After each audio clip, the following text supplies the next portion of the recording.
Hello and welcome to another round of Spudventures.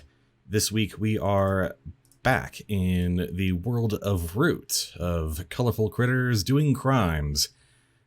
And so take it away, GreatDinn, as we start Ironclaw Infiltrator Session 2. Hey, hi, hello everybody, welcome back. As Spud so aptly demonstrated, this is the Root RPG system from Magpie Games. It is powered by the Apocalypse system, and I find it quite fun. I am, fair note, I am a backer of this system, so I might be a touch biased, but I also just happen to like both the board game and powered by the Apocalypse RPGs, so I thought this was fun. Anywho, joining us, we have Newbiespud as Mint, the squirrel Vagrant. Who, me? We have AvisEcho as Siva, Kestral Seeker. Quack! I don't think you've made that noise before. I have not. I like to keep you on your toes. All right, well, toes on. Yes. We have VerminQuest as Yuki, Fox Ronin. Hello. We have DigoDragon as Brixie, Wolf Arbiter. Hello. That is not your usual voice. No, it's not. I was just. We got to do this so that people listening to the podcast version know who's whose. He said, knowing full well how every other version of this has gone and contributing to the bad version himself. Very much so. And finally, we have Winged Cat as Vost, Crow Scoundrel. Don't blow your toes off, okay? I'll try. Sorry, now I'm having the weird image of why would that have happened? Like losing a finger to a firework, I understand completely. Losing a toe. Losing all your toes. Landmine. Oh, that's true. Usually you kind of get more with that, but let's not get too gory, shall we? Low yield mines. Ye oldest mines. Anywho, previously, where we left off was our 5 intrepid vagabonds had made their way to the Ironclaw, a section of the Great Woodlands that is known for being, as we talked about previously, sort of a mix of Area 51 and Fort Knox and the Vatican. It is a militaristic compound with a wide bevy of secret hidden treasures and weapons and political intrigue, in that recently it has gone through something of a political schism and has left its defenses open and potentially its treasure up for the taking for vagabonds of various types. Where we last specifically left our heroes, they had made their way into Mosswort Clearing, the first section of the Ironclaw. They had made some associates. They met with one male mouse named Frida, who has a letter that goes to a different clearing, Shelldock, and one going to the senator in charge of the Ironclaw for now, one Publia Volcaire over in Howltooth Clearing. They met with one, or specifically Brixie, met with one Feudalite Isforza, a mole from the Duchy of Milan, who is doing his best to claim his birthright as, the mole people do. Vost and Mint met with one Ichabod, a former Erie general who was looking to meet with his former consul in Spinerock Clearing. And finally, we had Siva meeting up with a mouse named Charlotte, who thinks she knows how to get to the hidden treasury of the Ironclaw in Spinerock. And in exchange, all she asked was a weapon to defend herself with, which you got from one Benedict York, a Maine Coon who was staying in the same inn you all were, and who is trying unsuccessfully to infiltrate on behalf of the Marquisate. We start. It is the morning of the second day of your 5-day pass. The lot of you are, I presume, together, unless you have decided to separate again. So far, so good. So far, so good. The separating did get you a lot of stuff. So it did, yeah. In the morning, you can meet up with Charlotte and Ichabod and with Frida, because I do believe she stayed at the same inn that you all did. Yes. It is early morning. The sky is still gray from the weather that you've been that has been can't find the right word. The weather that has been consistent throughout the area since the hurricane that passed through. And there are two paths you could take. You could take the official path between the clearings of the clearings of Mosswort and Spinerock. Or, being vagabonds, you could try to make your way through the more wooded areas to keep a little more out of sight of the guards. How would you like to proceed? Well, so talking to the veteran yesterday, we kind of got the idea that traveling between clearings is even rockier than usual because of the schism in the official Eerie forces. Basically choosing who, on their chosen leader's behalf, who gets to go through and do what they need to do. So even with like a veteran and my forged badge and whatnot, we might have a bit of trouble. But it would also, like not having to explain why we're suddenly in a clearing without going through the guards first would kind of save us trouble in the long run if we can get over that trouble in the short term. But you could make your way through the woods just to get through the majority of the path and then break out once you're, within distance of the guards who are within the border. At the very least, yeah, just like kind of exiting and entering at the gates, but then like going through the woods through on the sidelines through most of it on the path. That is, as long as we don't run into trouble getting in and out of places. I was thinking that because we have like Yuki has to bring Frida along and she's not a vagabond, it might be where, I don't know, I mean, you could be able to use that as a diversion too, for sure, as like they try to negotiate their way through normally. You can use that time to sneak in, maybe? Well, we don't want to abandon them. They're kind of our tickets in a number of ways. Well, I meant Yuki would be with Frida. So split up on the path, sort of? Yeah, because or rather, I think Frida's going to need to get in like normal, right? So she might not be good at sneaking in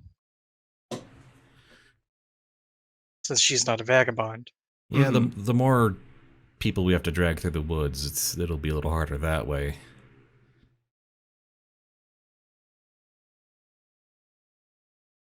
I think we just try to do it in the open, and if we run into trouble, we use the woods as a fallback, I think. That is absolutely something y'all can do. All right, so this is the travel moves. You'll be traveling along a path. So you have 4 options here. You have at a relaxing pace, at an average pace, safely, quickly, and under the radar, and urgently fast. And each of those is going to take a different penalty or pro, depending. I think so. If safely, quickly, and under the radar kind of most applies here because we are kind of deep in enemy territory and going places we were not expressly cleared to go. Okay. Makes sense to me. So what everyone will need to do is everyone will need to take 1 depletion for this. All right. And then there will be a +1 to the roll. So I believe it for a travel move, it is basically one of you, or you decide amongst yourselves that who will be the one that does the roll. And it will what you encounter will change based on what you roll. Okay. Is there like a skill What stat are involved, we or rolling? just? Oh, it's just 2d6 plus. Yeah, it's 2d6 Plus one. plus whatever you chose. In this case, +1. All right then. All right. Does anyone have a +3 on anything? I don't think It's not a skill. can It's just normally. +1. Yeah. The travel moves, it's like you can have travel moves if they're, it mentions traveling, but specifically for the traveling along a path, it's just one roll, and based on which one you either take -1, +0, +1, or +2 to the roll, but there's something else that happens.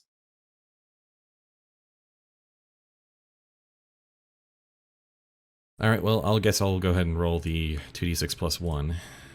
All right. It's got a 9. A 9. Okay. It's a pretty good roll.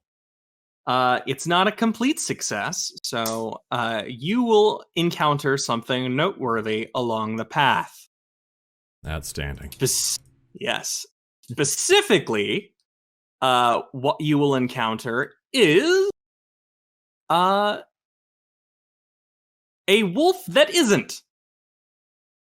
You will encounter... allow me to explain. You will see standing at the edge of the clearing, dealing with the guards, is a rather large canine figure, almost Brixie's size, but not quite, with a different coloration of fur, not arguing loudly, but definitely having a sort of tense discussion with the guards. This particular person is bedecked in some really fancy armor that is clearly not from around here. It doesn't look like it's breaking out into a fight, but they're the three guards who are all very much on edge dealing with this large dog are definitely nervous. Big ol' important looking wolf having a stare down argument with 3 guards. Got it. Not a wolf. This is this is not a wolf. That's why I said a wolf that isn't. Oh, It's Is it coyote? the closest you've seen to this kind of animal is a wolf, but it's very clearly not one. Huh. Can we get close enough to sort of get a sense of what the argument is about? Yes, you absolutely can. This, I think, do you have stealth? Or sneaking? I don't actually have sneaking as a roguish feat. Okay. I mean, I'm the talking through guy, so I would probably just end up like walking up and be like, "Hey guys, what's going on here?" and try and talk my way out of it. That's fair. That's fair. All right. So in that case, since this is not a roguish feat, you can either... Here is what I will say. You can either try to guess what it is by reading a tense situation from further back, but you won't get exactly what is being said. Or you can trust fate to hope you're not noticed. Well, cunning works better for me, so I will try... Yeah, and that's kind of what I am trying to do anyway. So, yeah, that's... We'll do read a tense situation, 2d6 plus 2. Dum-de-dum. 11. Wow, nice. You get to take 3. All right.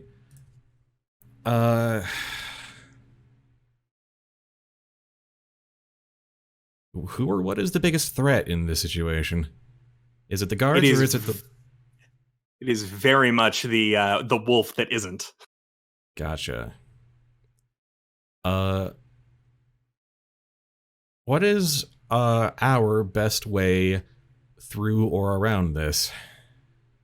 The best way would be to not interfere with whatever is happening, because it's clear that this particular argument will be settled soon, but it is taking the attention of all parties involved right now. Gotcha.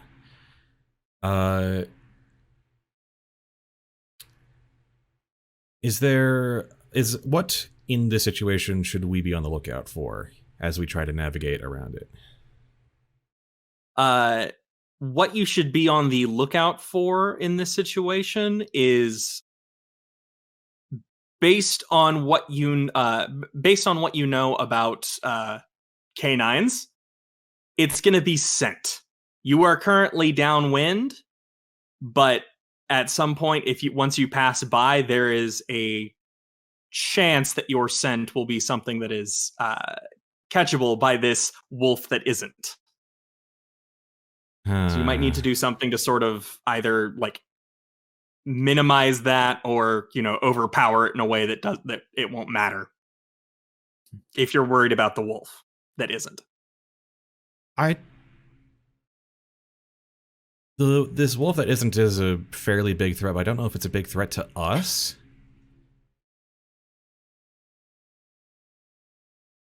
But if we run into this guy again, it might be very good to keep in mind.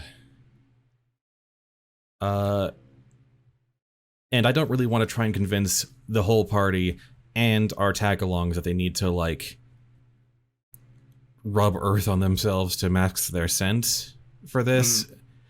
So I think we will just try to navigate around them through the woods around before returning to the path. Okay. Yeah, that would... Go ahead. Unless anyone has any objections. I just have one question more than an objection. We don't recognize the armor. None of us recognize what this armor looks like? No. Okay. It's extremely foreign to all of you. Okay. That's interesting. Moving on. It's not even like Marquis Sot resembling. No local faction looks like this. Yeah, no local faction looks like this. That said, there is an eerie symbol, like on a little, I guess a tabard would be the proper term, but it basically there's a little badge that this wolf that isn't is wearing, that seems to be eerie representative, and which is why the argument is occurring. Is this person believes they definitely have a right to be here, and the guards are, based on what you can see, extremely doubtful. Gotcha. Interesting. For reasons that I think you all probably can guess. Yeah. Not bird. Yeah, not bird. All right. So yeah, we will try to steer the group around them. All right. In that particular case, let's say,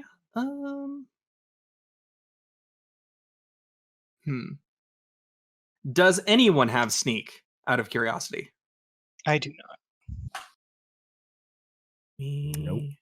No. We're doing a heist and no one has. I mean, I don't have good finesse do. anyway. Oh.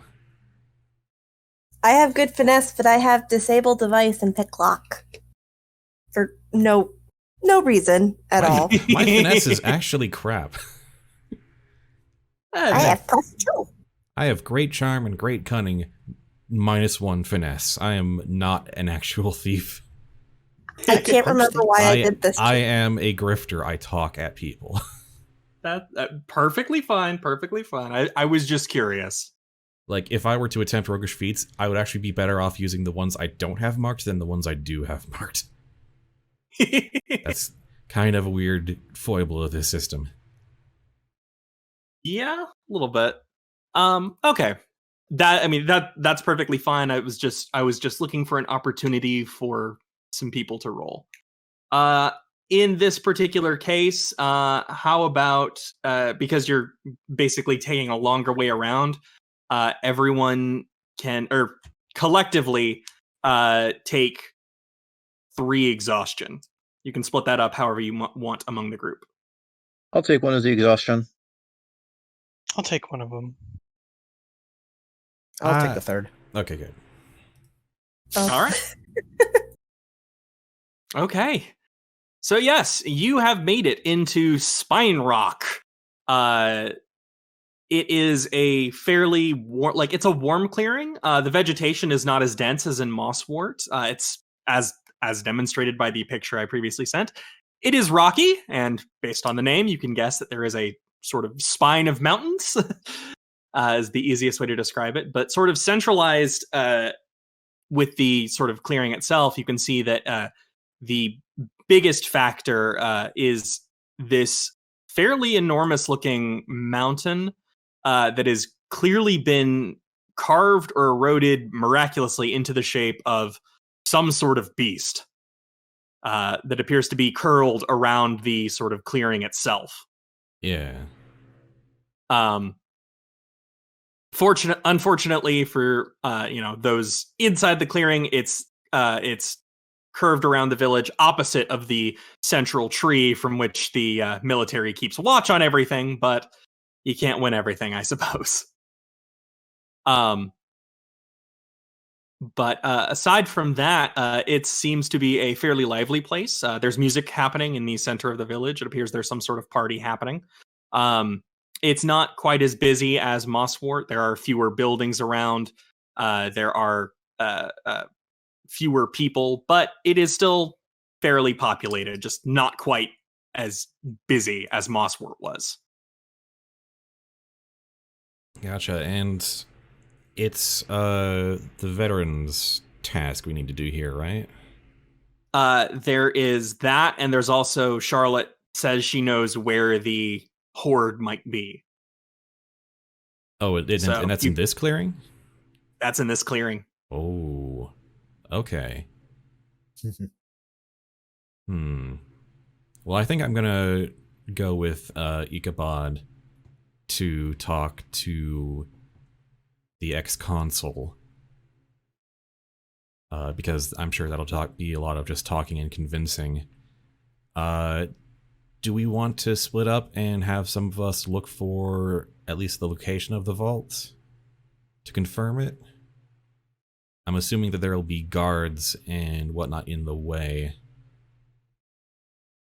Don't want to put. Do you need or want any assistance, or should all the rest of us go looking for the vault? I think we probably want more people on the vault to keep each other safe and try not to alert the entire place. Right. I'm just asking, should anyone be going with you, or should all the rest of us go on the vault? Does anyone want to go with me? Because I can handle it by myself, I'm pretty sure. I'm pretty sure it's just going to be talking.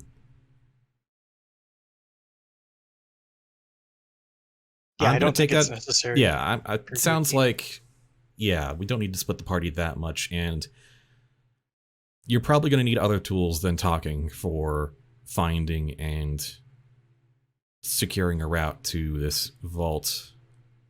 So the rest of you guys are probably better suited to that than I am. I know where I belong. And if you don't come back, we know where to recover your body from. Indeed. I say slowly. Dark. I don't think it's going to come to that because I'm leading a veteran to find a retired consul who's now living on a farm, but you know, I guess I'll keep that in mind. The only ones who have the potential of harm are probably us. Because we're kind of going somewhere we shouldn't be. And all the eerie soldiers watching and patrolling at all times, you know. Which is part of the reason why I suggest all the rest of us not be where he's talking. Probably. So he's got a better chance of coming back alive. No, but what we're saying is that going to what Spud's doing is... You have the more dangerous task, Vost. Is the least dangerous task. He's just talking to someone who has no potential reason for violence immediately. We are going to break into somewhere. Or at least confirm the entrance. I think that's as far as you should probably go. I don't know if it's a good idea to attempt the full heist yet, but at least confirming the route is a very good thing to have. But I want to explore. I get that, but if you take anything, we're going to have an extra problem getting it out. If you manage to get inside, you can look around. And as long as you have a secure exit strategy, I think that's good. I think it's good. If we can take inventory, that's even better. But don't take anything big yet, because we don't have a way to get it out yet. Is that agreeable? I don't know what we expect to find other than fiercely guarded treasures. But we still need to be quiet at this stage. Obviously. So, confirm what you can safely. If you run into trouble, the four of you will be able to handle it. If worst comes to worst, come find me and we'll figure it out. But don't blow up the vault yet. Got it. Yes. Yes, please. No, don't blow up the vault ever. Period. End of story. It ruins it. It ruins the point of it.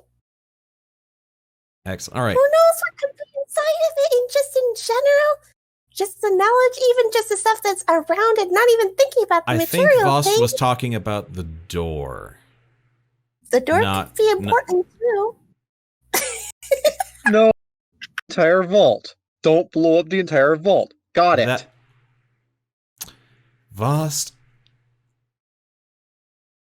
Please don't blow up any part of the Pinch vault. bridge of nose. Don't blow up any part of the vault too. For now, yeah. Well, sounds like we're on the same page then. Or at least you're in the same book. We're within the covers of the same book, yes.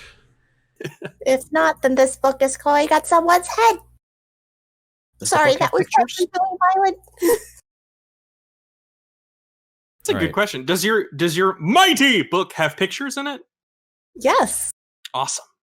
It has pictures, it has words, it has sketches, it's got maps, it's got a lot of things. It's got Yeah. everything. Okay. It's I was got just everything. curious. All right. Sounds like a plan. I will go with Igabod. And probably our Everyone mailman else? actually. Or mailman could probably find some place to stay for now. Yeah, I think Frida, like on listening to all this, is just gonna go find something to eat while she waits. Yeah, we'll get back to her, but for now, our other guests are taking priority. Got to go one more whole clearing over. Yeah.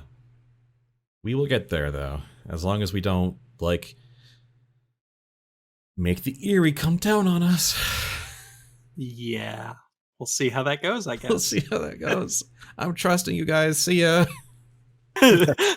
I trust you all. Please don't get me murdered. Bye. And the adult leaves the room.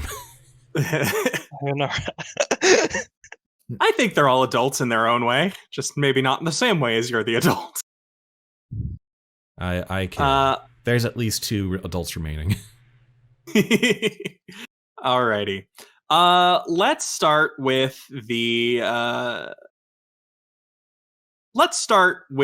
the group going for the vault. That's all right. Okay.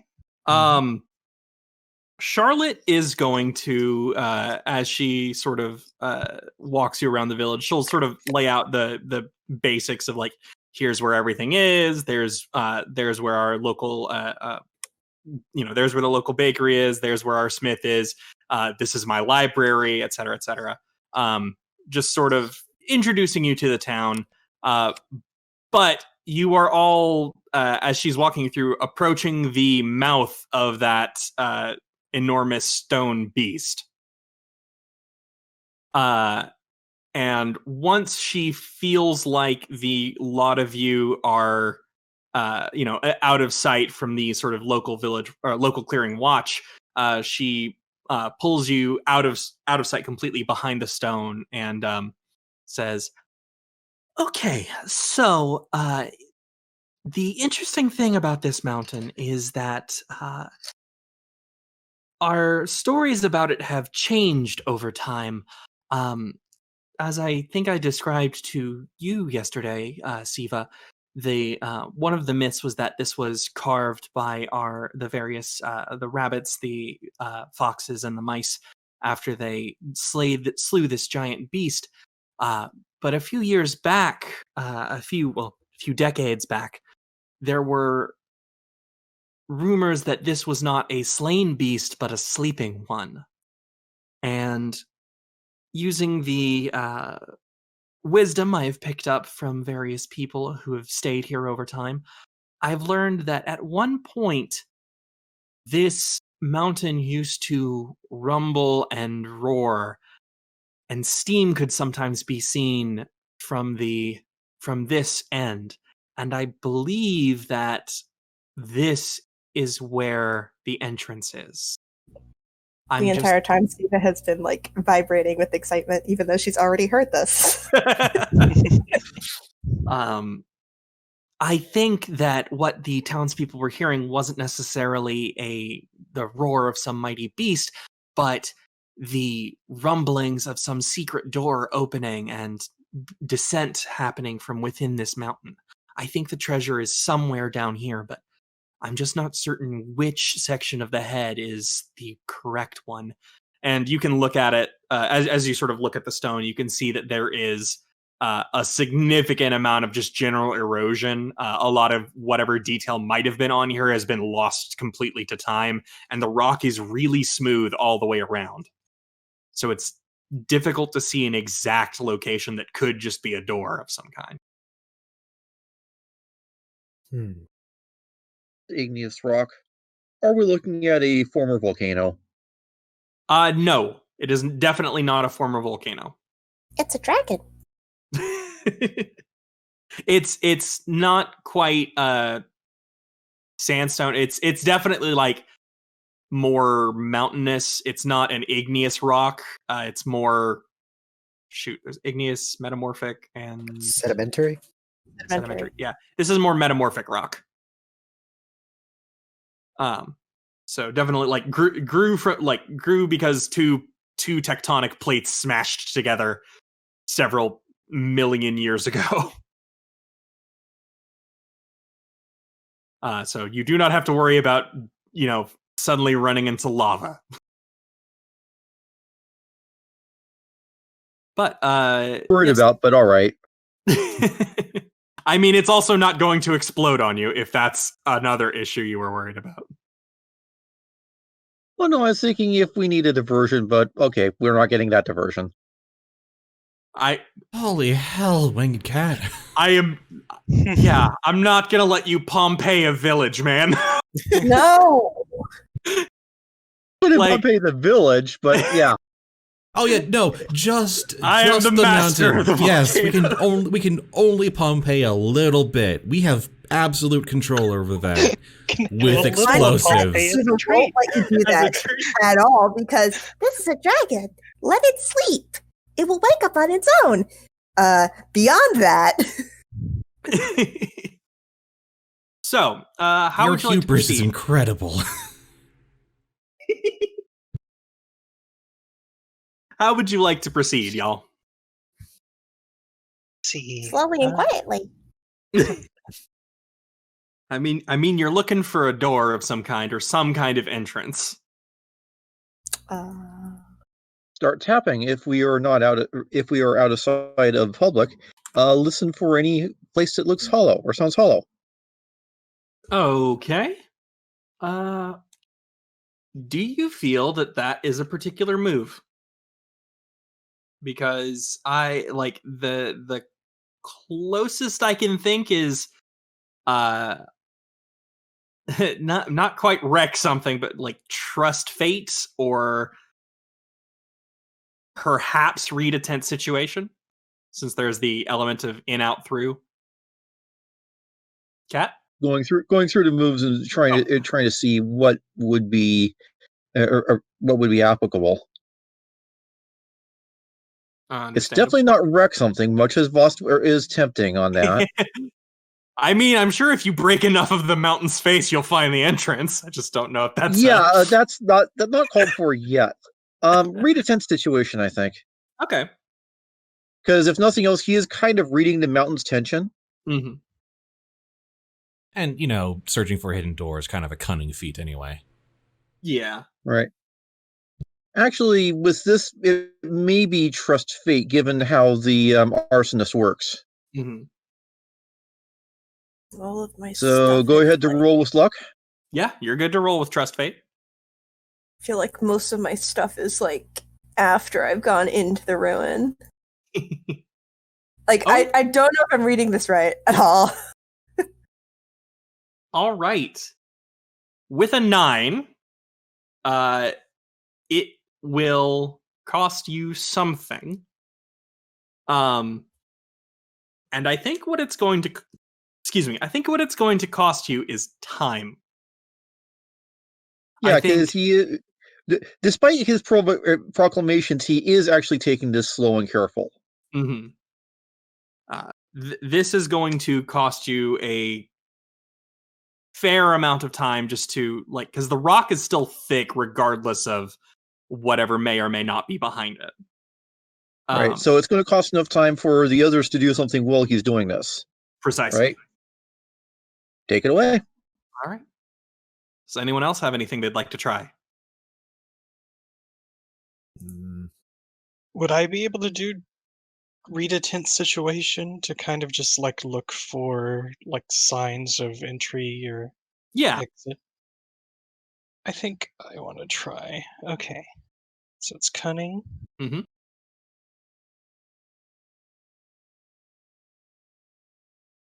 And 2d6 plus 2. Also a 9. Okay. You get to ask one. Okay. Back.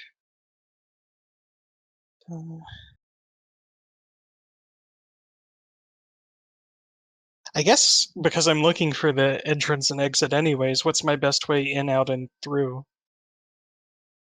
So, here is what you notice. There is a scent that I think the others are going to have trouble picking up that you might had better luck as a fox. And specifically, there is the smell of stale air, which seems odd given that you are outside. And it appears to be coming from not the rock itself, but like slightly underneath it. There, like off to the side near one of the fangs, there is a spot of ground that looks slightly off. There appears to be something moved there quite some time ago. Grass has grown over it, but it definitely doesn't look quite right. And there is a small hole there that has the like stale air scent behind it, like within the rock itself.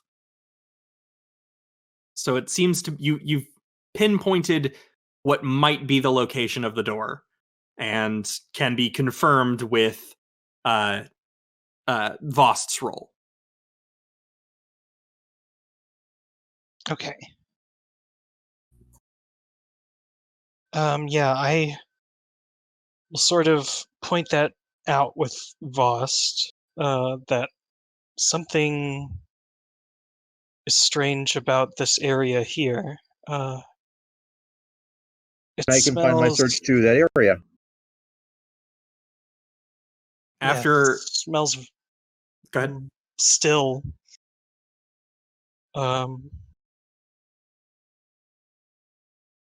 Musty. Not fresh. I do not know your words as much. But do you understand? I understand that this is where I should be looking. Then it's understood. Hooray! Yada! Communication. Yatta! Yes, after you you can place your ear near there and listen carefully. And while it is difficult to pinpoint due to the thickness of the rock, you can tell, yes, there is a hollow area behind these 3 fangs, or what would have been fangs at one point and are now sort of smooth rock. All right, so here's the door. Vost looks at the hole, size, and starts looking for ways to pull it open. All right. He Does promised anyone not to else? blow up any part of the vault. This is part of the vault, so he's not using his bombs. That's fair. Does anyone want to assist or try their own move? What, to Sure. open a door? Yeah, to try and find how the door opens. Can I pick locks? I I don't- believe there's not exactly a lock to pick, but like you I think it's close enough to like opening a closed door. I think you could justify the attempt to roguish feat. Yeah, just because it's like it's not all doors have in like Yeah, two not all doors things have. doors, but you have a way to open them. Mm-hmm. So yes, All right. I'd like to pick the lock that may or may not actually exist. The metaphorical lock. So roguish feat. If you look at the description, it specifically says open the door. It doesn't specifically say it's just for picking the lock itself. Yeah, it says open a locked door, chest, etc. So you mentioned there was a small hole. We're talking like finger-sized, fist-sized, Siva-sized? It's not Siva sized. It is much smaller than that, which is impressive. But no, it's I would say it's roughly the size of a boulder, a large boulder, the size of a small boulder. Sorry, sorry, my brain just like popped that back into my head. No, it's roughly the size of like a solid tree branch, like slightly smaller than a fist, but you know, it's definitely a hole worn it, like a noticeable hole worn into the rock, but it's just down further than people might be looking. Ooh, a 10. That's a pretty good one. So just on a hit, you achieve your goal, and you aren't you don't have to mark exhaustion or take a risk. So here is what you discover. The fangs are here's how I'm going to phrase it. You, being a disciple of the Worm Dreamers, have a rough idea of what dragons should look like. And despite the wear and tear on the rock, you do notice that some of these fangs seem off. And that specifically there should be a smaller gap in the stone near like 2 of the back teeth, a little bit further away from the door. And so as a test, you push on it slightly. And that gap in the teeth gives way a little bit. And it is just enough give that you can feel a mechanism turning behind it. And then as the myth discussed, the ground starts shaking a little bit. And steam appears to rise from the nostrils of this great beast as a slow rumble occurs and the door slides open.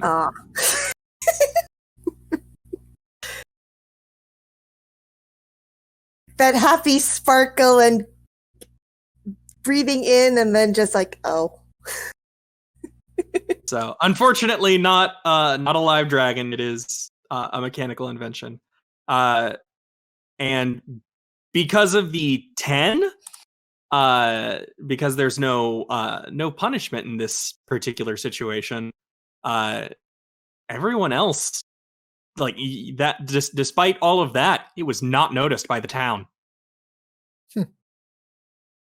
It seems that the music playing in the center of town is still going quite strong, and that little festival combined with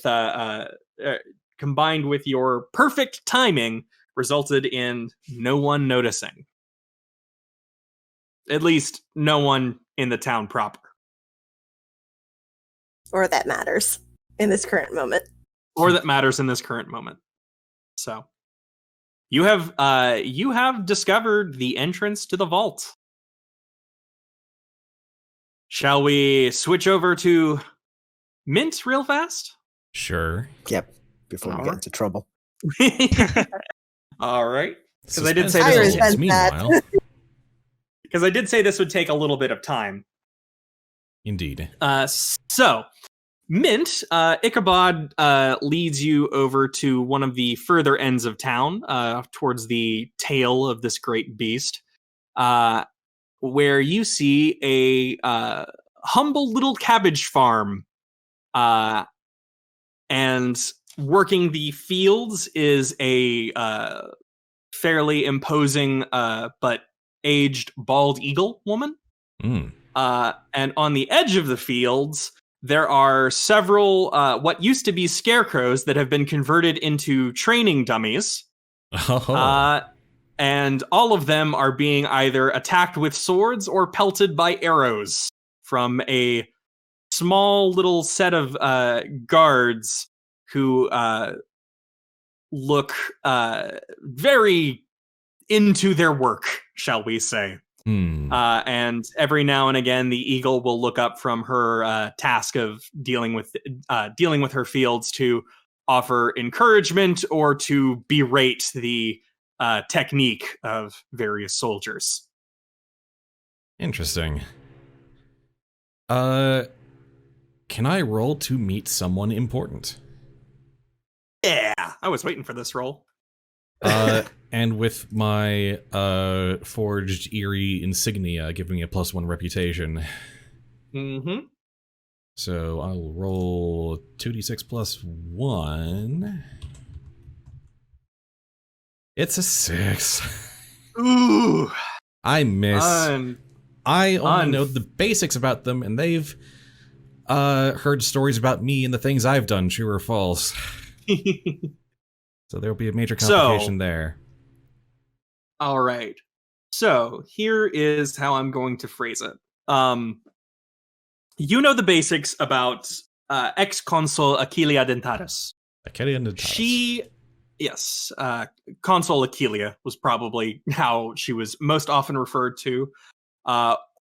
Otherwise known as the Winged Terror and the Talons that choked the life out of the Eastern Wood. Oh. So, not strictly nice. No. Before the last Great Eerie Civil War, like just before the Civil War occurred, Consul Aquilia is the reason that the Eerie controlled everything. Oh. Oh my. She was a beloved senator for her people, but for most of the folk of the woodland, she was a terror. Basically that Aquilia. Yeah, it's most of the people of the woodland figured that someone with her bloodthirstiness, especially dealing with the Eerie Civil War that occurred like 30 years ago, she was probably dead because a lot of the senators hated her because of how popular she was. She was on the verge of being et tu brute, yeah. Yes, she was very close to that. And then but before the Civil War occurred, she officially retired from any military or governmental leadership positions and went here to farm cabbages because she decided to try something new. My cabbages! I think it's more like my cabbages. At the she's that aspect is based a little bit on one Emperor Diocletian, who was not a vicious warlord. He was actually like a big uniter of Rome, but he left, like he quit briefly to farm cabbages, or not even briefly. He quit completely to farm cabbages. Wow. So, and then they asked for him to come back, and he said no. So history's on our side. Good. History is on your side, but fiction might not be. Yeah. So yes, that is what you know of Consul Achillea. I think it's largely the shock of, oh no, that's not the consul I thought it might be. Cause yeah. Yeah, because I mean, these are Roman senator type names, so like you will have a million Achilleas. It's just if basically if an eagle is consul, that is one of the names they end up with. Pretty much. So yes, you approach, and I think fortunately for you, she's a little more distracted by Ichabod. You do. I'm sure it'll come up, but for now. Yes. So, sorry. Had a Dr. Pepper, excuse me.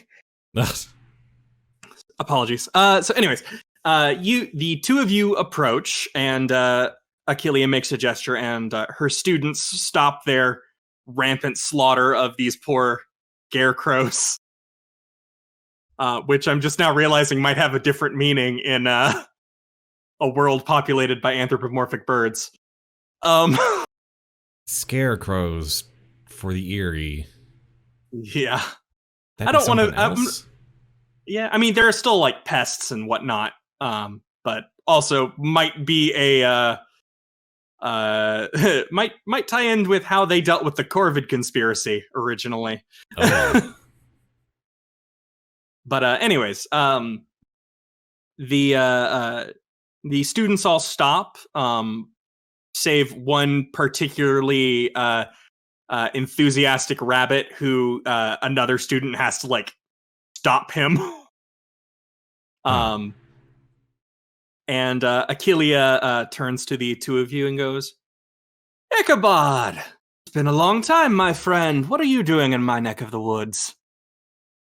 And Ichabod will sort of like step forward, get in as formal a position as he can, and say, Ex-Consul Achillea, I am here to discuss the matter of the situation happening here in the Ironclaw. And Achillea will nod and say, yes, I understand it is in fact quite a precarious situation we all find ourselves in. But I can't help but notice you didn't come alone. Who's your friend? Hello, I am... Oh, what was the fake name I used last session? Brother Alvin. Brother Alvin of whatever Siva's church is.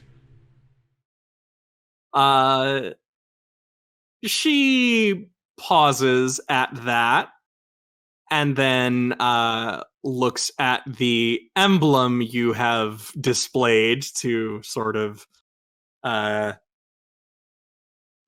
present yourself as someone who is intimately tied with the friendly to the eerie, and says, well, that's certainly a strange coincidence, because the last Brother Alvin I knew who had a medal like the one you are holding turned out to be a con man.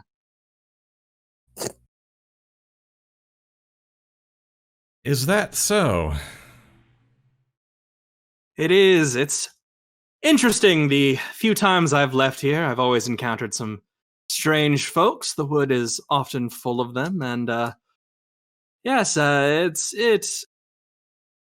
There are often those in the Wormdreamer. I can't believe someone stole my identity.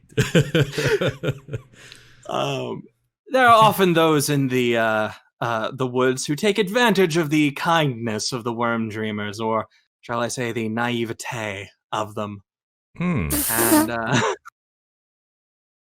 you happen to remind me a lot of someone who tried very hard to take away some hard-earned coin of mine.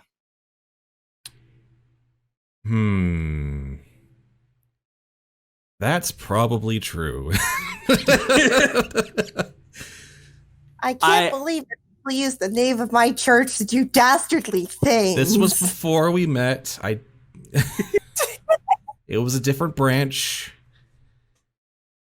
Oh, is that so? Well, I can see why that kind of experience would give you a discerning eye and a healthy paranoia towards anyone posing themselves this way. She chuckles at that and says, "Oh no, my friend. Paranoia is for things you're afraid of. I don't fear any con men. They just annoy me. So, Ichabod, what exactly are you and your friend hoping to accomplish?" And Ichabod looks like he's about to speak, and then you get the distinct feeling that he has gone completely tongue-tied in the presence of one of his former generals. Gotcha. Even with the sort of friendship they had, it's. I think everything happening has put Ichabod into a hard place. That's fair. Then I will step up and, seeing that he's gotten tongue-tied, and say, well, simply put, this whole situation with the Eerie Authority, frankly, splitting, crumbling around all the denizens around here is quite concerning, to the point where the safety and security of Ironclaw itself is kind of at risk. And it seems like there are many roads we could go down to reunite Ironclaw. And one of those roads has led us to you. She nods appreciatively and says, "I do like it when people can just be clear and blunt as far as what it is they're searching for. So, my woodland friend, you seem relatively new to this location, and I know Ichabod hasn't been here since he was just out of his egg, so I'm curious. What is it that you think I can do here?" Well, I took a look around at the students, kind of waiting patiently for our conversation to conclude so they can return to training. It seems you still carry a lot of respect and authority among the schismed guards here. And the current consul, senator? Senator. The current senator leading this region has their share of both friends and enemies, and in our estimation, overall not really contributing to the health of Ironclaw as a whole, nor its denizens. If we're gonna find our way out of this, we need someone who has the strength of character and the experience to reunite the various schism factions here under one banner. And you believe I am that particular person? That one who can reunite the Eerie here and lead us back to our former glory? Or if nothing else, you might have some better ideas.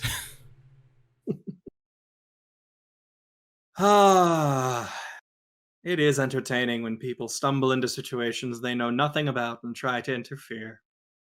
My friend, what do you think I'm training my students for? Oh, I'll be honest, at the start I figured you might be just taking an interest in making sure that your former subordinates are still keeping their swords sharp. But now that you say that, sounds like you've got plans of your own. Oh, yes. I've tried my hand at this simpler life. I've taken time to look back on my career and really consider what it is I've accomplished. And what with the Civil War situation that occurred and the invasion of those damned cats, it sure does seem like all of my hard work went to waste. I mean, nothing stands up to the ravages of time. And yet, the Eyrie has not left this forest for centuries. For millennia, we may have broken and battered ourselves, but the Eyrie has always been, and, my friend, I think it would be best if the Eyrie always would be. In that regard, yes, I am familiar with the current situation. Do you happen to know who the various leaders of the schism are? Well, one would be the senator who asserted themselves. Sounds like one of them is you. Who else am I missing? Well, as I am something of an old salt here, I am not the only military leader who's happened to win back the crowds with stories of glory and tales of heroics. The current military commander, the boy who thinks himself capable of being a quaestor, one Claudius Codex. And some... I don't even know the words to describe him. He's been such a gap in our knowledge. Oh, he's some sort of inventor, he fashions himself, but all he's ever done for the Eyrie is serve various other people. One Scius Duilius. He's a bureaucrat. An inventor and bureaucrat? Yes, well, some of us believe in a more peaceful resolution for the Ironclaw, and some of us believe that peace has never really been an option. At least not when dealing with the Marquis. Hey, Din, can you do me a favor and type these into the Tabletop Roleplay chat so I can take notes? Oh, absolutely. So, faction leaders. Oops, that is not how you spell senator. Senator Publia Volcaire. Oh god, I always forget how to spell bureaucrat. Bureaucrat, there we go. I know, Roman names make this all very difficult. Yeah. Okay. So, wow, this is like... So that's like 4? That's 4 factions. Oh. Each of which who has won their various crowds through a variety of... whoops, I misspelled his name. Variety of feats and or personality traits. The one who's like on paper in charge is Senator Vulture, right? Senator Volcaire. Volcaire. But there's yes, also... you guessed the pun correctly. Yeah. So, and we're talking to ex-consul Achillia, then there's Guard Captain Claudius. Oh, sorry, it's not Claudius. I don't know why I spelled it. I did the... Codex is his last name. My bad, I messed up his last name. Codex. There we go. Claudius. I was kind of amused by Claudius. One with a W, one with a U. Yeah. But Claudius... So, Senator Publia Volcaire, Bureaucrat Scius Duilius, ex-consul Achillia Dentatus, Guard Captain Claudius Codex. So, and Senator Volcaire is the one on paper in charge, but by not terribly popular means. Mm-hmm. And so the Guard Captain, a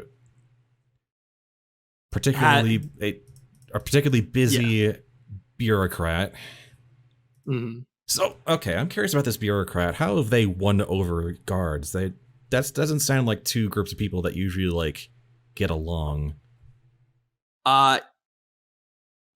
Basically, in Skyas's case, it has been a matter of he is addressing problems that are happening within the actual clearing. Whereas the military command is much more concerned with things happening outside the clearing. Gotcha. So, obviously there are a lot of guards who grew up here who, love their home and would like to see it better. And Skyas has been the person who's like, oh, you just came back from this terrible situation. Let me make sure you are properly taken care of. Oh, so kind of... Yeah, okay. Yeah, it's his faction of the guards is definitely among the weakest, but he's also holed up in a different location. So he's just kind of a popular mayor who, in this schism, has had a few guards like volunteer to protect him. All right. Basically, yes. That sounds like someone we could really use on our side. Potentially, yeah. And someone who... Okay, so what's Achilles' take on Skyas, then? Achilles' take on Skyas, as she... to paraphrase, basically, the scorn she was giving, is that he is a bureaucrat who has never actually served in a position of power. He has no idea what he would actually be doing. Well, it sounds like he's doing some things, and... He's a guy who has done the stuff asked of him by other people in power, and she hasn't, due to the fact that she's rather limited in what she encounters. She hasn't really interacted with like what are the benefits he's caused. It's sort of a, like, to really boil it down in an unfair way, it's a jock versus nerd paradigm. Yeah, no, yeah, oh, I got that immediately. So what? Okay, sorry, go on. I was just gonna say, like, the main fact of the matter is Achilles has spent most of her career in the most of her career with the Eerie doing violence on people, and sort of has the opinion that, like, we need to be able to do violence to people because of that. And she does not trust this bureaucrat who has never served in military command at all. Like, because it's got the Roman thing going on of, if you want to actually serve in a position of power, you have to be in the military. Yeah. So, like, even though Publia is not really keen on war, she was at one point a soldier. So she knows, whereas this guy has never even been on a battlefield. Always been a civilian public servant, yeah. Yes. Gotcha. That's interesting. And so what about this Claudius Codex, the guard captain? He is the are you curious what Achilles thinks of him, or just in general? In both of those questions. Okay. So in general, we'll say this is information you could have picked up from listening to general stuff I would know, and then what Achilles' take is on him. Yes. So the general take that you got from the town is that Claudius has maintained his position by virtue of being the captain of the guard, from being the person who has trained a lot of these people, and who has faithfully served the Ironclaw for almost a decade. He's had several major achievements. He's just a phenomenal soldier in and of himself, and the guards are just used to the chain of command. So when things started to break apart, a lot of the guards who didn't really have a preference were just like, I'll stick with the guy who's in charge. Even though the senator outranks him. Yeah, the senator outranks him, but I mean, the senator, the prominent issue that caused all of this was the events in Moonglow Clearing, the battle that occurred there. It was not all Ironclaw, like, it was a variety of Eerie forces. The letter that went out from the current consul to Senator Publia said, send reinforcements, and she said no. And then Claudius went anyway.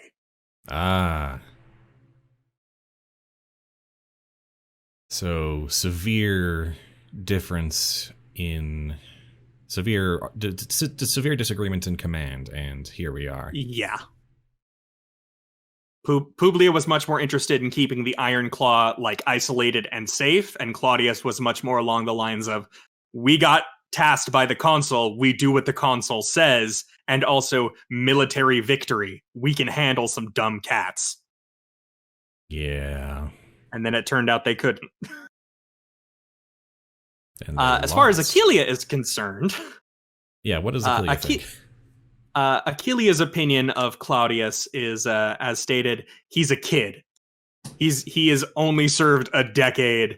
When she was his age, she was already like more than like she was higher up the chain than a quaestor, and like he's only ever served as a guard.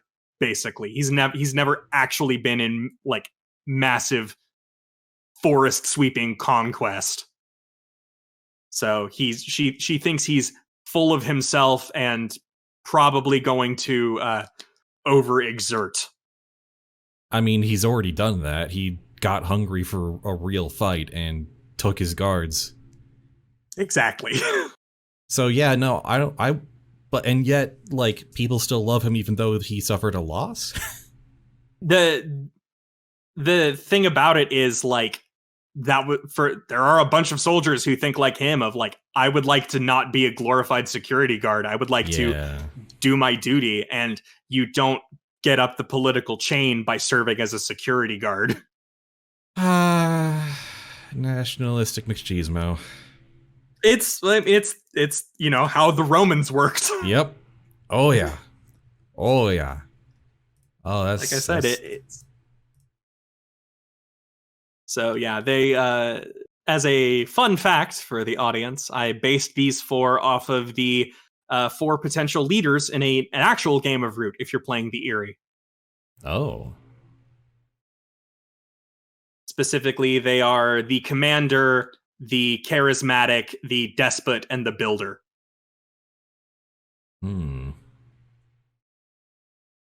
So, are we talking to the despot? You're talking to the charismatic. Oh. Achelia is like basically is fantastic at recruiting people to the cause. Because like this is the soldiers, they're not Eerie. Like they are citizens of Spinerock. They're not all birds. Yeah. And like she has no problem like recruiting other people to do her work. And given the tales of conquest and glory and her opinion that it should not be limited to the people that have been conquered, like anyone can become an Eerie senator as long as you serve the Eerie well enough. Has definitely earned the appeal of several of the people who have spent their life in Spinerock. All right. The picture is finally starting to come together in Mint's head. And he says,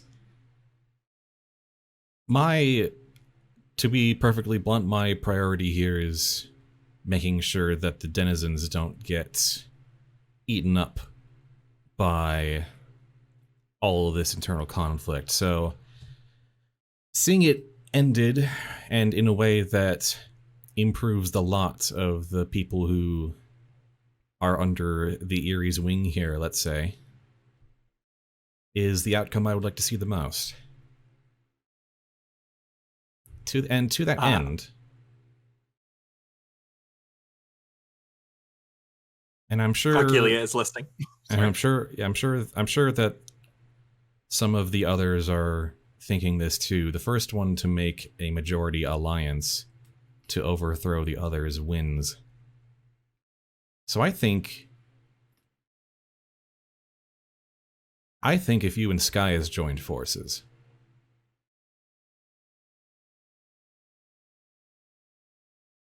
and why should I serve with him?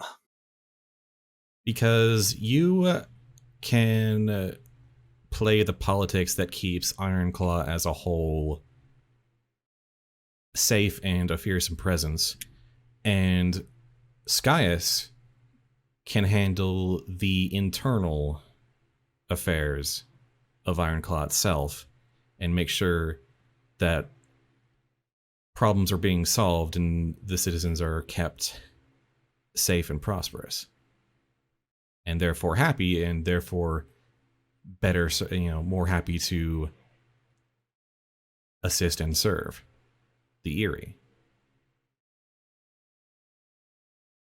I suppose that does make some amount of sense. It would be just delegation of duties. You could handle the outward-facing leadership, and Skyus would probably be more than happy to be in a position where you can help out every clearing in the Ironclaw. I can tell you don't have much familiarity with the current political situation with the Eyrie, and your familiarship with the fact that consuls served as two seems rather out of place, but I'm used to working with a partner, so I suppose if he is amenable, then we might be able to come to an arrangement. Yeah, Unfortunately, the distance between us is populated by one Vulcaire. And I don't think she'd appreciate me passing through her territory right now. Indeed. Or vice versa.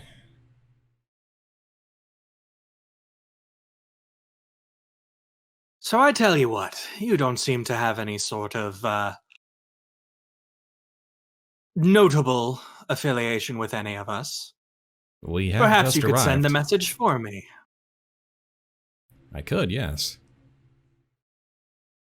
Very well. A message to once there is a moment of weakness and the leadership changes around here, you two can work together to seize it. I think that sounds perfectly reasonable.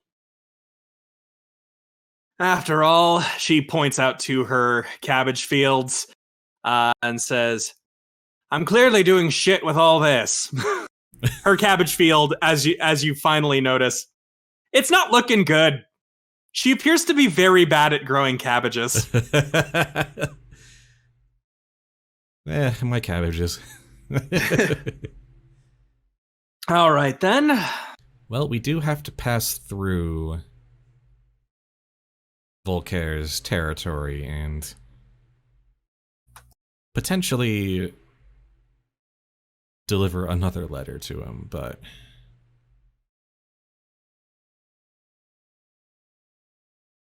we'll take stock of the situation there and see if there's something we can't do to affect the balance here in your favor. Well, I would appreciate that most heartily. All right. Well, if you have nothing else to say to me, then I would like to get back to making sure my guard are in top shape, and she looks at Ichabod. Stay a while. Maybe we can loosen that tongue of yours with some wine. Excellent. I will hang around long enough for Achillia to pen, or you can just dictate, and I'll write the letter to Skyus. She will dictate a message to you. All right. Get some ink and parchment, and I can pass off as a pretty good scribe. Yeah. You are literate, which is a good thing. Indeed. Okay. So with that, at the after she has finished sort of dictating everything to you, and you see the combat initiate in vigor, or with vigor, I should say. You feel a rumbling, and you hear steam? Seems to be coming from the other end of the mountain. And Ichabod will doesn't seem to notice, nor do any of the soldiers or Achillia. But they had their attention focused on other things. Guess I will excuse myself and wish Ichabod and Achillia luck and make my way through the town towards the mountain. Also, get some details on like what is this festival that's going on? It is a the festival that you can see going on has a bunch of music, several party, like tables full of food and banners and whatnot. And there appears to be like factions within this. Weirdly enough, one with what is clearly a rabbit symbol, one that is a fox symbol, one that is a mouse symbol, and one that is a bird symbol. In that there is a giant sort of, I guess, paper mache or equivalent bird sitting in the center of town wearing an extremely fancy outfit. And it appears to be the tellings and retellings of a story colloquially known as sorry, one moment, gotta pull up the title I made for this. It is the Volukria challenges the three. Oh. And it is a retelling of like it seems that they do like various versions based on who wins the fight. And they're just going through sort of all of them as a like celebration of history. And Gotcha. maybe as a way of like, we don't we don't know who won last time. Maybe we don't have to fight this time. That's choose your own legend. Yeah, kinda. Honestly, that's kind of cute. I like that. Just like, well, they fought, and it literally doesn't matter who won. So maybe it doesn't matter if maybe fighting won't accomplish anything. Yeah, it's even though it was fun. Yeah, fun is going to be based entirely on which version of the story it is. Yeah, and also, who you believe. Because it's it's a Volukria, and the names you hear are the rabbits representative is a fella named Dion. The mice had a woman named Ogma, and the foxes had a name that you were like takes a few minutes to process because it's Goinyu. So it takes more time to process because it's spelled like this, and you're just not used to how foxes write down stuff. Oops, that's the wrong chat. I did it in the wrong chat. It's Goibniu. Goinyu. Gotcha. Oh. It's not Guy Hawk's Day. That was the previous root game. Goibniu. Oh, right. Yep. Interesting. So, like if the Rumors of the Three Kingdoms had an ambiguous ending. It's a little bit. So we continue. Well, we will go back to our vault hunters. I guess is the right term. Ain't no rest for the wicked. Ain't no rest for the wicked. All right. Our I was gonna say vault dwellers also, but that's not right. That's just Fallout. Fallout. I don't want to set the world on fire. I don't want to set the world on fire. The air, basically what you see behind the door is a staircase that goes deep into the mountain. You get a blast of hot wind as the door opens because there is a bit of a pressure difference. And as you all now sort of get the whiff of what Yuki smelled, which is very stale air. It seems that while presumably while the vault is maintained and guarded and whatnot, the actual it gets time to sit. But there is a darkened staircase and no spots for torches. There are no sconces on the wall. I think before we do anything, I want to roll for watch the sign so I could just have that. Okay. Oh, right. So we were looking during the play zone. during the other scene. That we both, I think, have the Wanderlust drive. That's true. And we just entered a new clearing. That is correct. So yes, you would advance, which in this particular case means you can take a +1 to a stat, max of +2. Take a new move from your playbook. Take a new move from a different playbook. Take up to 2 new weapon skills. Add a box to any harm track. Or take up to 2 new connections. And I will write those. I will put those in the chat. For me, I just have a question of, can I hold on to which move I want to take until like fiction would give me a good reason to choose one? Yeah, no worries. Okay. Like you don't have to like advance immediately. I'm not going to be like super strict about this. I'm going to make this easy on myself, and I'm just going to add 1 to cunning so that I can make this roll that I'm about to make +2 instead of +1. Sounds good. Ah. That's a 7. Okay, that's at least a success. Oh, it is. Heck. I hold 2. All right, and that's which one was that again specifically? Watch the signs. When you first attune yourself to a ruin or mysterious site by taking in its signs, symbols, particular traits, layout, roll with cunning.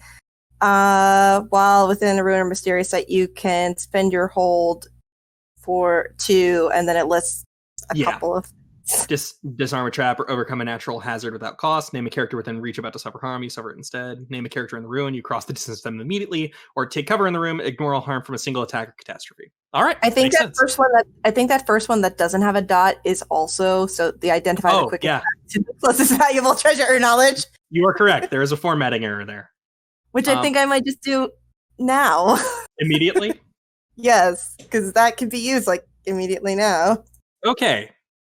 So yes, the quickest way is down the staircase.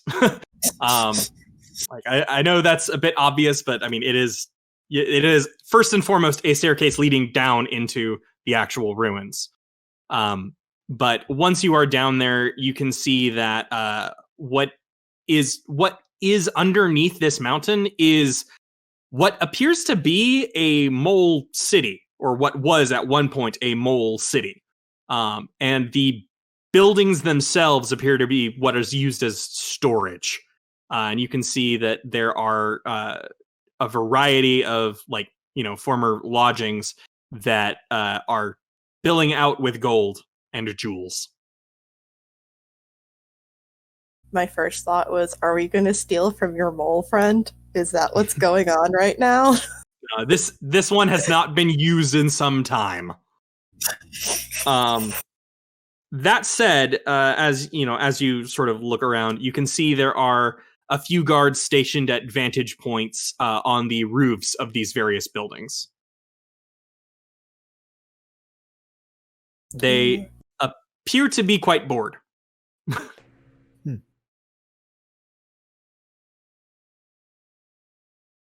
The other thing that you notice just within the ruins of this mole city is the very steady sound of someone counting coin. Oh. 229, 230, 231, 232. 230. It is basically exactly like that, yes. Oh my goodness. Was I at 235 or damn it?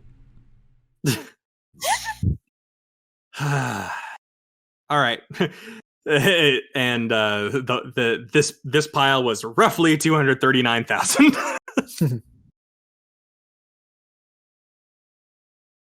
Okay. Yes, there is quite a bit of gold and treasure down here, as well as some objects that appear to be more thoroughly hidden within the buildings, but there are a few that are actually locked. Well, gold is literally nothing to Siva. At all. She really wants to go look for books or any like carvings or any depictions of dragons or what have you, but also kind of want to find out where that counting's coming from, because boy, if we don't know where that's coming from, it's gonna bite us in the butt later. Fair enough. Anyone else? What are the rest of you doing, I should say? If Siva's gonna go down in there, I'll probably name her my ward and keep protecting her just in case. Those guards don't look like they're gonna just continue being bored if they see us. Probably not, no.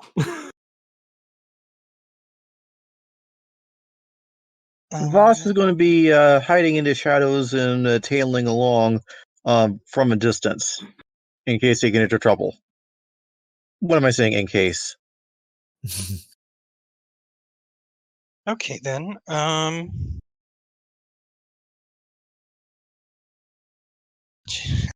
See, I'm not very stealthy is the problem. None of us are stealthy. Yeah, none of us are. The Vost Phantom is, Thieves and that's we are why not. he's being stealthy. I think she will mostly just tag along, I guess, and try to keep them out of any more trouble. I mean, they are supposed to scout out the place, but I think she's kind of thinking more that we should get back with Mint before we decide to just go in here. But I guess she does see the value in recon, so I think she's gonna follow along and just try to not blow their cover. Is the party waiting for Mint, or are they just going in? Sounds like we went in. Okay, just wanted to make sure because I knew someone, or I knew that had been said at one point towards the end. Okay, so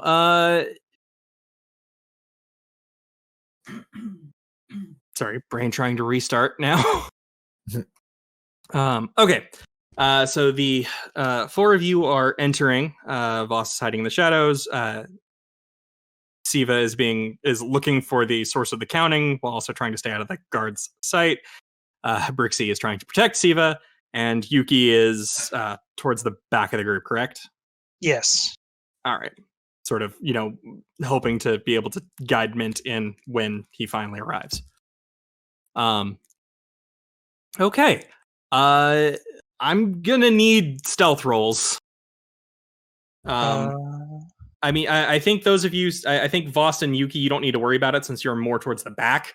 But I think Brixie and Siva, I think you're both gonna need to roll stealth. Is that a roguish feat sneak? It's if you have, it's roguish feat sneak, but if you don't have it, it's a trust fate. Okay. Whee! This is where all my rolls are. Hey, those are both success. So those are hits. Neither of you are seen by the guards. However, they are. They have heard something beyond the usual jingling of whoever is counting the coin, and they are now looking a little more thoroughly. They're at least more at attention. But yes, you are free to sort of move about. I'm not going to make you roll stealth multiple times. That's just rude. So you are free to currently sneak about and examine things. So, is there any you Siva? You said you were looking for like books and such, correct? Yes, or carvings or anything, you know. Right. So, unfortunately, it does not appear that there are any like historical carvings or anything of the like. There's the architecture is certainly ancient and worth being studied. It's definitely got a very unique quality to it. And you do find two paintings that are definitely quite old. One of which is painted directly onto a wall, and the other of which is less of a painting and more of a sketch. But it's been framed, and the sketch is on this ancient yellowed parchment, and it appears to be of an extremely odd and gangly looking figure with a square and a circle surrounding it in sort of an even perfect diameters. But you do not recognize whatever the hell that particular gangly creature is. It is unknown. The painting you see on the wall is of it's a banquet of moles all sitting at a table, and it looks like they each represent a different house of some kind, coming together to form a coalition. But they're definitely ancient paintings, but none of them are unfortunately dragon related. She has the mighty book out, and I guess a quill and is sketching. Lots of sketching. All right, so you're sketching stuff? Yep, like taking it down so that even if I can't look at it here later, I can look at it what I take down later. Fair and enough. Also, I found this thing. It is cool. I don't know what it is, but I will find out later. All right, I will send you the photos. I will send you the photos of what they are, but you'll just have to sort of replace some stuff in your mind. Yep. I think the gangly thing is doing jumping jacks. You're not wrong. So, Siva, this is the painting on the wall, except it's got moles on it. And from that, I hope you can kind of take a guess of what the other one might be. This one is just exactly what you see.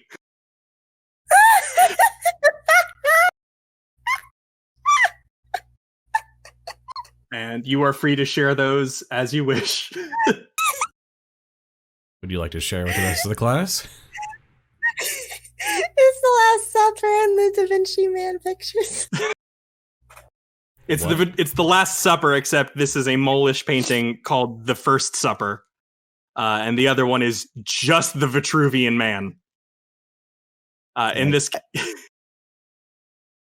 In this case, they are the artist you sort of guess is the name you get is Divertisol instead of Da Vinci. So yes, Da Vinci.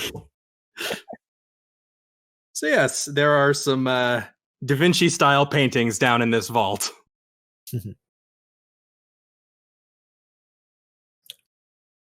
All right. I think probably by about this time, as you're dealing with that, Mint has arrived. There is a cave and a hole that looks like a door leading to a staircase down. And not a million guards swarming in or out, so probably a good sign.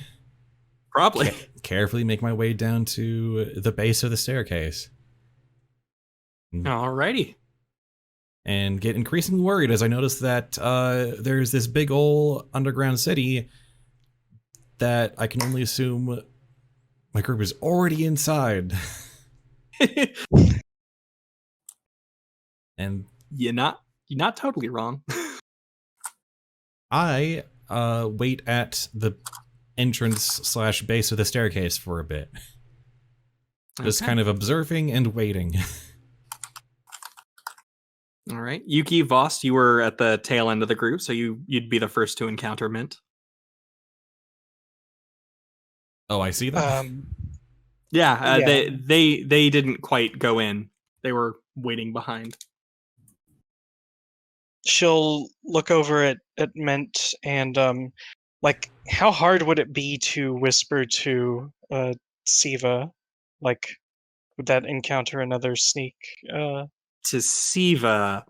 Yeah, because she was in the sneak area. I think, yeah, that would require a sneak roll. Vost did go in. He's doing Overwatch on the two who are inside. That's kind Okay. of difficult to do from outside. Yeah, okay. I sorry, when I said towards the back, I didn't mean like, you know, outside or anything of the sort. I meant you were inside, just behind those two immediately. Like you had a higher chance of running into Mint than either of them did. Okay. Okay. Apologies. I'll look over at Mint and give like a concerned nod, and then kind of move forward through the group up to where Siva is. And let's see, that was luck plus luck for me, I think. Yeah, since you don't have sneak. No. Okay. Oh, that's not good.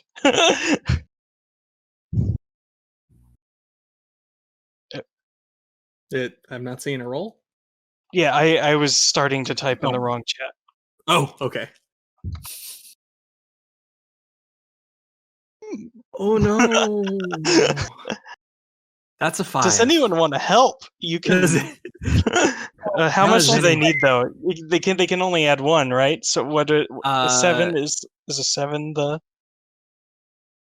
Yeah, 7 is where it would pass. So, unfortunately, here is what I'm going to say happens. While you are attempting to get to Siva, something catches your eye. It's an extremely beautiful kimono that you recognize. It has been sort of not pinned to the wall, but hung over one of the windows of these buildings. It is your master's wife's kimono. And in the process of seeing that, you are stunned just momentarily long enough for your katana to knock over a small pile of gold and jewels. The guards haven't noticed you yet, but they are starting to move into that location. I kind of gesture quickly to be like, okay, time to go, time to go.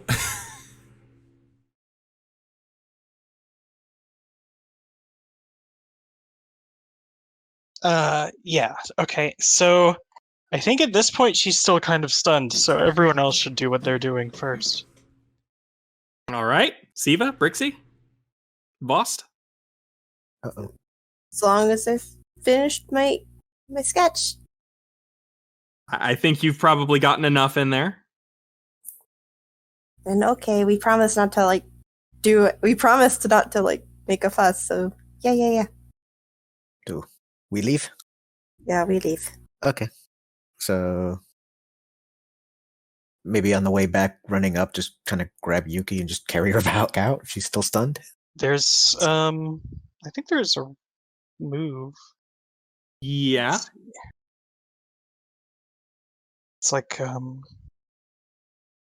persuade a PC or something. Lead with like a PC. Yeah. PC. You can help clear an exhaustion if you plead with them. Be like, come on, let's go. Yeah. I'm coming. Yeah, I think that all of you start to move and she stays still. And I think that you might need to plead with her to snap her out of it. All right, I will go ahead and plead with Yuki. I'd be like, all right, and that's you just clear an exhaustion, and I. You clear an exhaustion if you agree to what I proposed. Oh, I see. Mm-hmm. So, what are you saying then? I'm saying, come on, we go. We need to go now.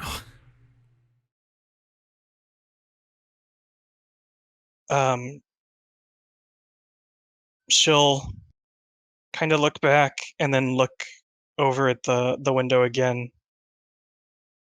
We'll be coming back. And you make a quick sigh and say, "You're right. You're right. But I am coming back." We are. But for now, we won't be coming back if they catch us and know that someone's been in here. Okay. She'll nod and start moving with haste. All right. Clear an exhaustion. Yay. I didn't do that on purpose to clear an exhaustion. I just thought. No. I know you, Vermi. I know. I didn't even realize. I thought it would be somebody else who would get it. It was an appropriate moment.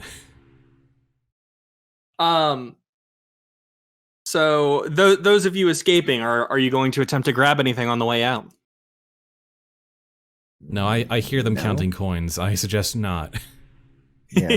There is no doubt they audit this place regularly because they have guards that they might not trust not to take a coin here and there over the course of years. I have a funny feeling they audit this place pretty thoroughly. I would recommend not taking anything. Fair enough. Just curious. Okay. Well, in Yes, that curious, case, not hopeful or scheming.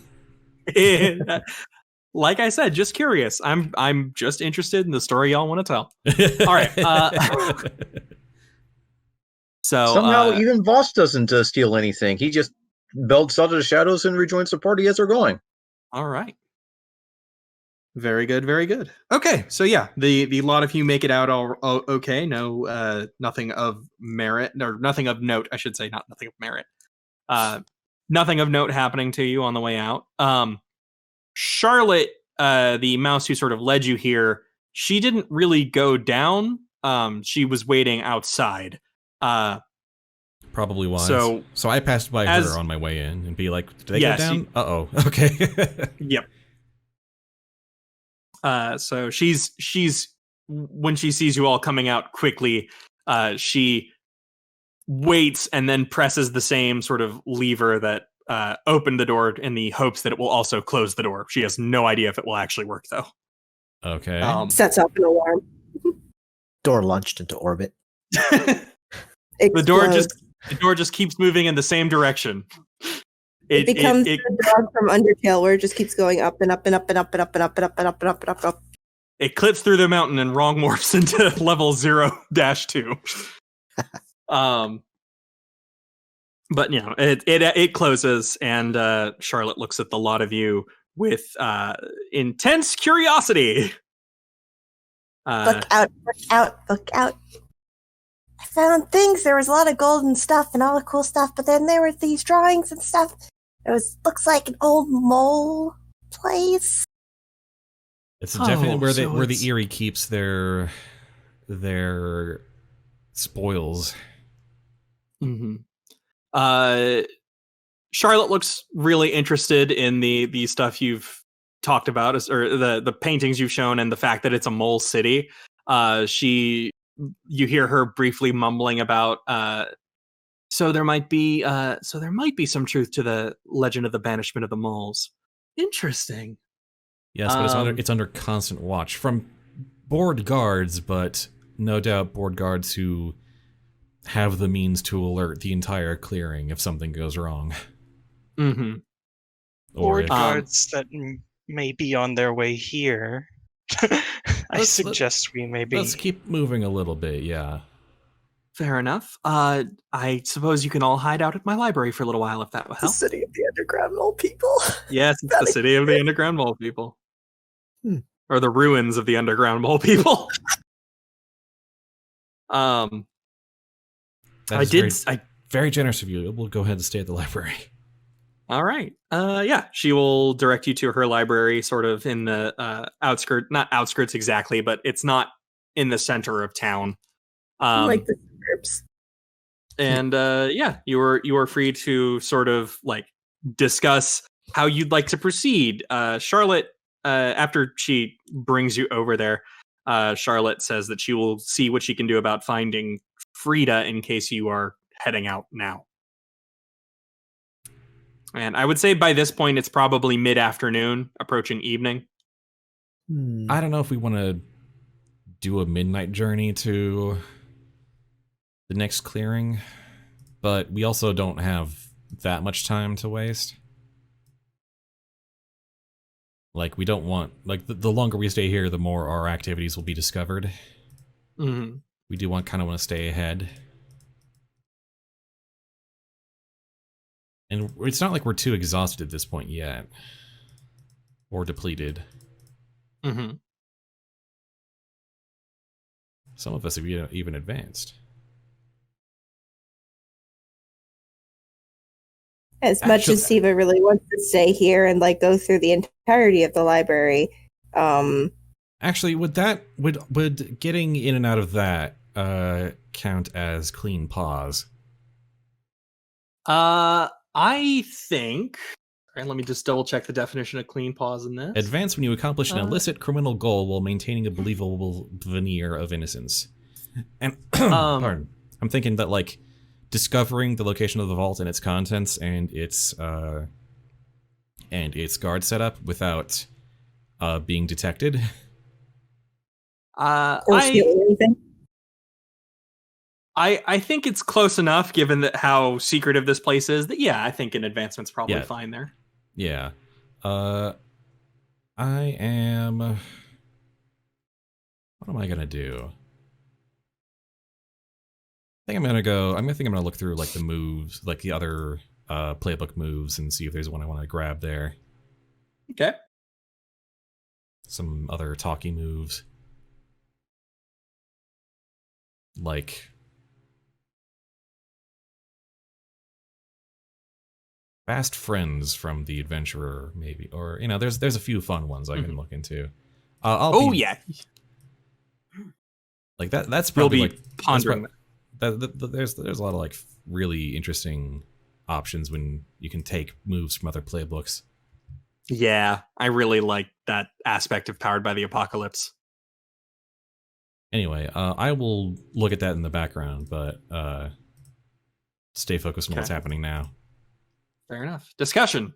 What would you all like to do now? Now that we've confirmed the vault, I tell everyone else about the letter to, like, the situation of the political schism here, the four kings, and potentially putting an alliance between two of them to help better knock out the other two, and I think that's probably the outcome that works out best for the denizens here. I think.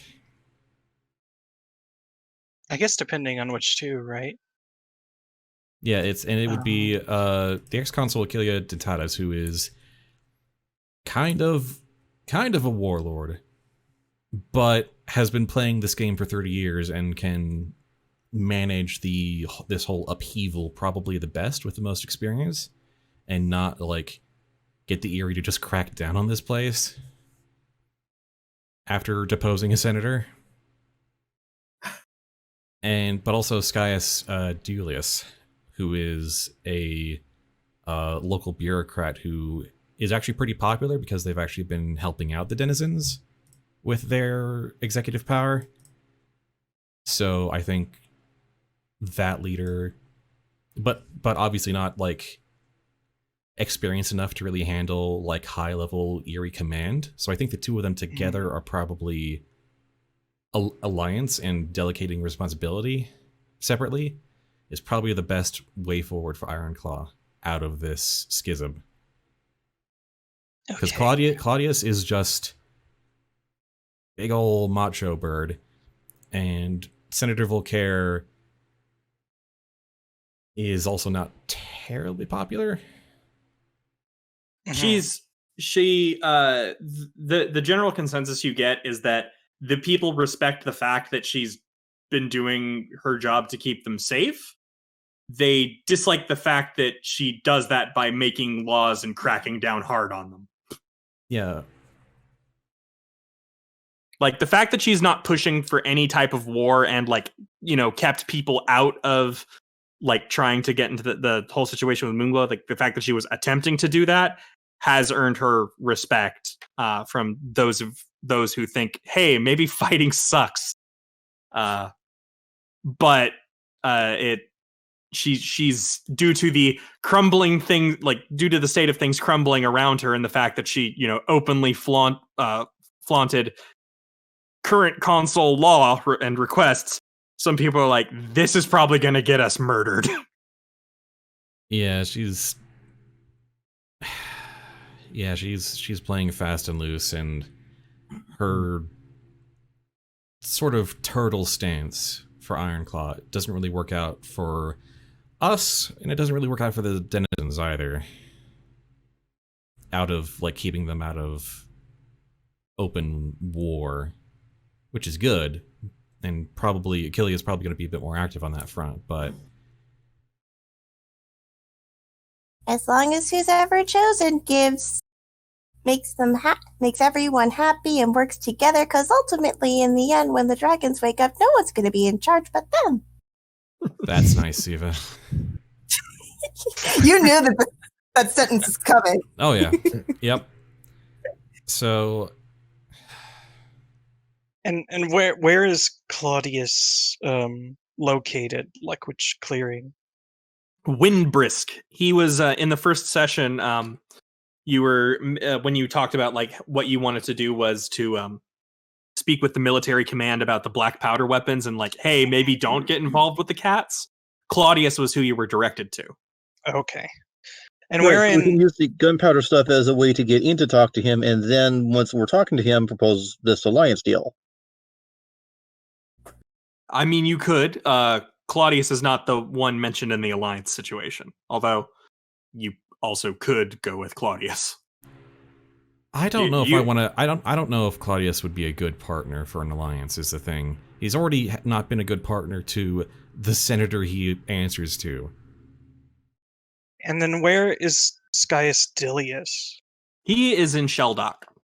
Basically, the only the place that currently has no, like, direct person in charge from one of the factions is Mosswort, which is why it's still open, but also why, like, there were guards fighting in that area and arguing with each other. Are we currently in the one that, like, You're in Spinerock.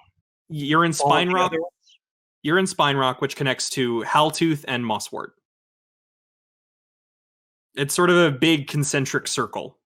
Okay, so Haltooth is the one where Publi is at. Correct. Okay. And Scius would be the one next to that. So I suppose it's on the same way that. Well, I'm helping the messenger here. So I just wanted to make sure that whichever way we go. I think the idea is that we go to Volker's territory to deliver the mail and get a sense of the situation there. And then we can continue back around the circle to where Scius is. That is kind of on the way. I am amenable to this. It is, however, getting away from Spinerock and the vault. We don't really have the resources or means to assault the vault yet, or properly heist it, but we've at least scouted that out, and without being detected. So it's still going to be their win if we come back, and if we can figure out this whole situation politically, we might even have allies to give us stuff from the vault.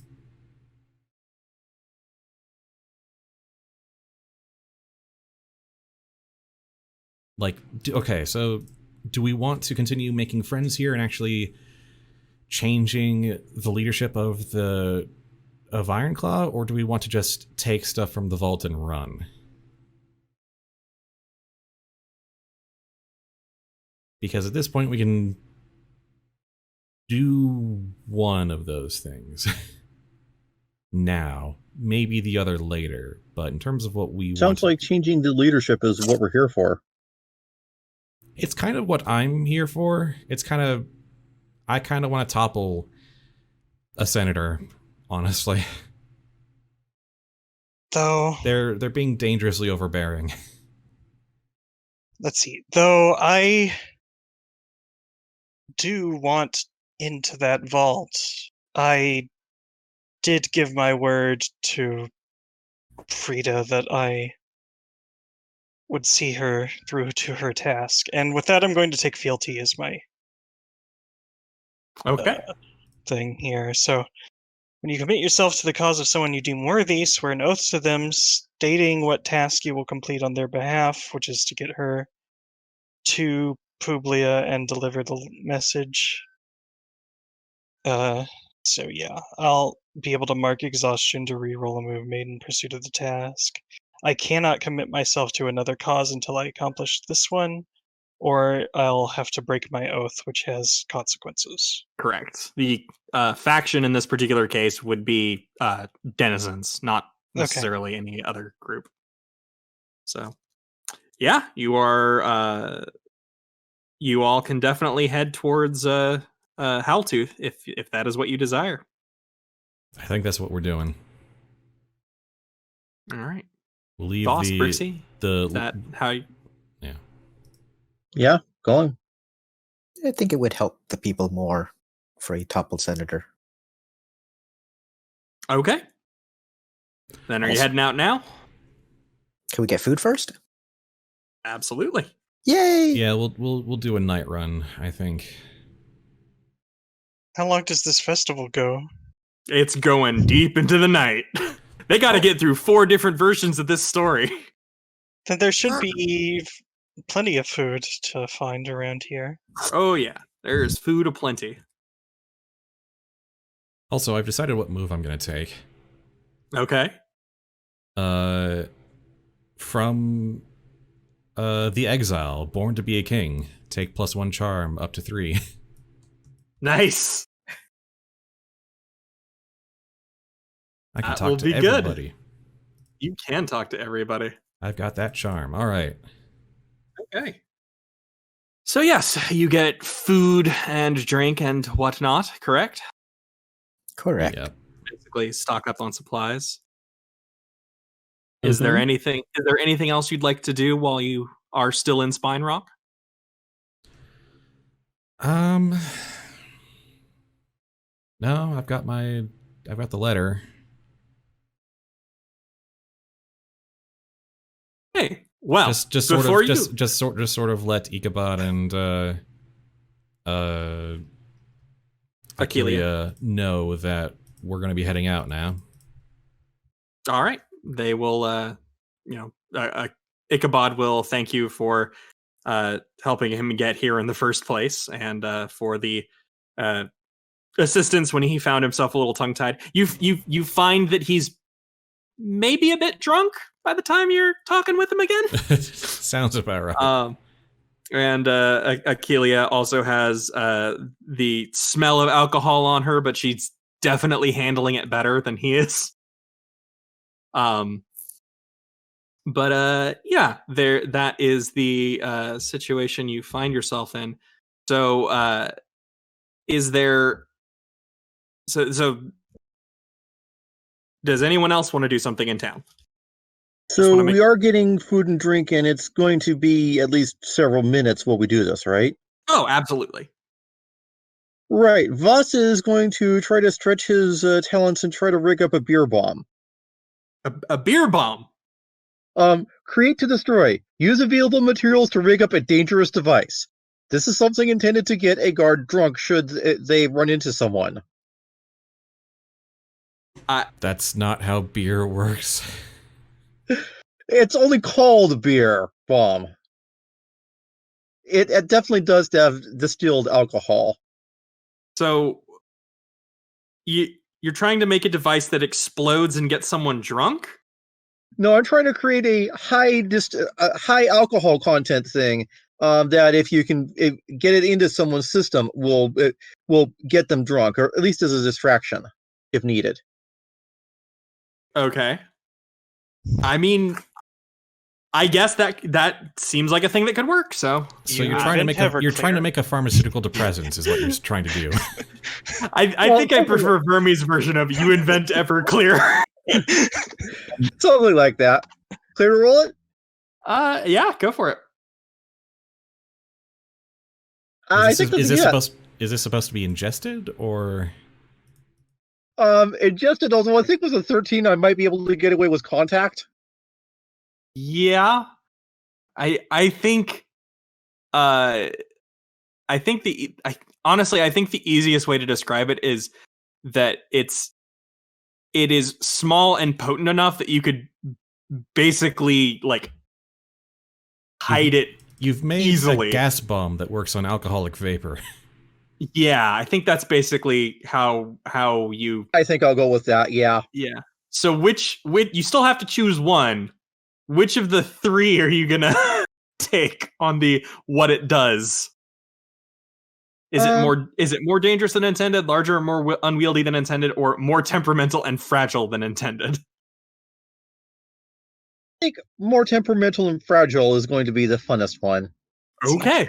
I'm going to keep my distance from Vost for the next little while. That more dangerous is risk killing someone, and Vost does not want it to do that with this. That's fair. That's more dangerous. Be like it could light on fire. Yeah, no. Yeah. Larger, more unwieldy. It's supposed to be small and conceivable, so it's not that. So it's more temperamental and fragile. Makes sense to me. Frat party in a jar. Oh goodness, that's a very good one, Digo. Okay. Like it's not going to get someone instantly drunk, but it is. All that vapor is definitely going to like cloud the senses for a bit until they get out of it. Yeah, that will. That if they don't get out quick enough, they will go down definitely. So yeah. While you are you guys using the library as a sort of meeting place just as you're getting food and whatnot? Yeah. Yes. Okay. While you are dealing with that, the wolf that isn't enters the library. Oh no. All right, I put on my best smile. The wolf that isn't there to talk to you. He goes to the librarian and goes to Charlotte and says, "Yes, hello. I would like to see whatever books you have on what is it? How you say history of Eerie dynasties." Yes. And the Charlotte will take a moment and then lead him to the section that talks about the Eerie dynasties. All right, we've seen this guy twice in a row now, so this is now a person of interest to Mint. This is one too many times to be a coincidence. I mean, you saw him trying to literally get into this clearing earlier. It just seems like now he finally made it in. Yep. And I will say real fast, I did the wrong accent there, so it's gonna change a little bit. Okay. Oh, okay. Not Russian. Not Russian. I was meant to do German and I screwed it up. Oh, okay. So he will I don't need to do it now, damn it.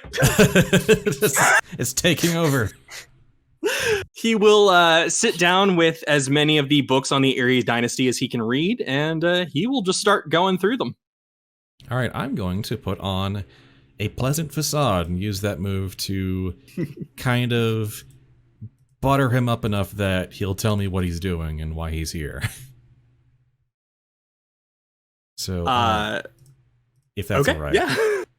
Perfectly fine. So, I'll roll with Charm, which is now +3. Haha. Haha. Damn it. I'm gonna miss my attempts at flattery are suspicious. They're gonna keep my eye on. Hey, could someone, like, help me? Actually. Could someone give me a +1 here? Okay, you if you want to do it, you can do it. Hello, fellow learner. So yeah, in that case, mark exhaustion, Siva to add the +1, and then either mark another exhaustion to either conceal your aid or interference, or create an opportunity or obstacle if you so desire. I don't think you need to conceal it, but I don't think I'm really concealing much because I am actively looking at stuff, and it's just like, oh, he's doing a thing. Oh, he's uncomfortable. Hey, No problem. I just wanted to check. Yasum. Okay. So yes, the wolf that isn't will look at you and say, "Oh yes, sorry, I am still fucking up the accent." Sorry, it's been a while since I've done German, so trying to get back into it. German Shepherd. Correct, he is a German Shepherd. Yes. The German Shepherd will look at you and say, "Ah, yes, I am looking." I'm going to just keep screwing this up. So for now, I can't slip into it for him specifically for some reason. I can do it when I'm just talking on my own, but I can't seem to do it when I'm trying to speak as this character. Because he isn't. Yes.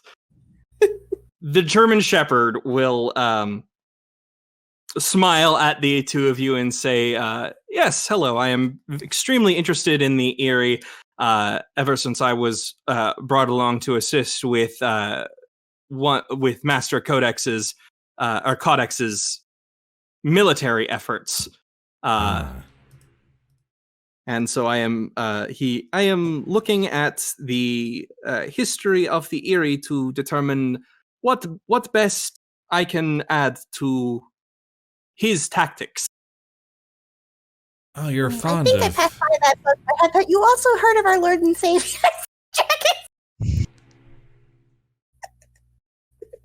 I don't know, man. This as much as I can, man. He looks at you as though he has never heard of a dragon. Please don't make me do it, because she will just keep talking for like several minutes. I kind of gesture for Siva to just wait a bit. You'll get your chance. Let me do my thing first.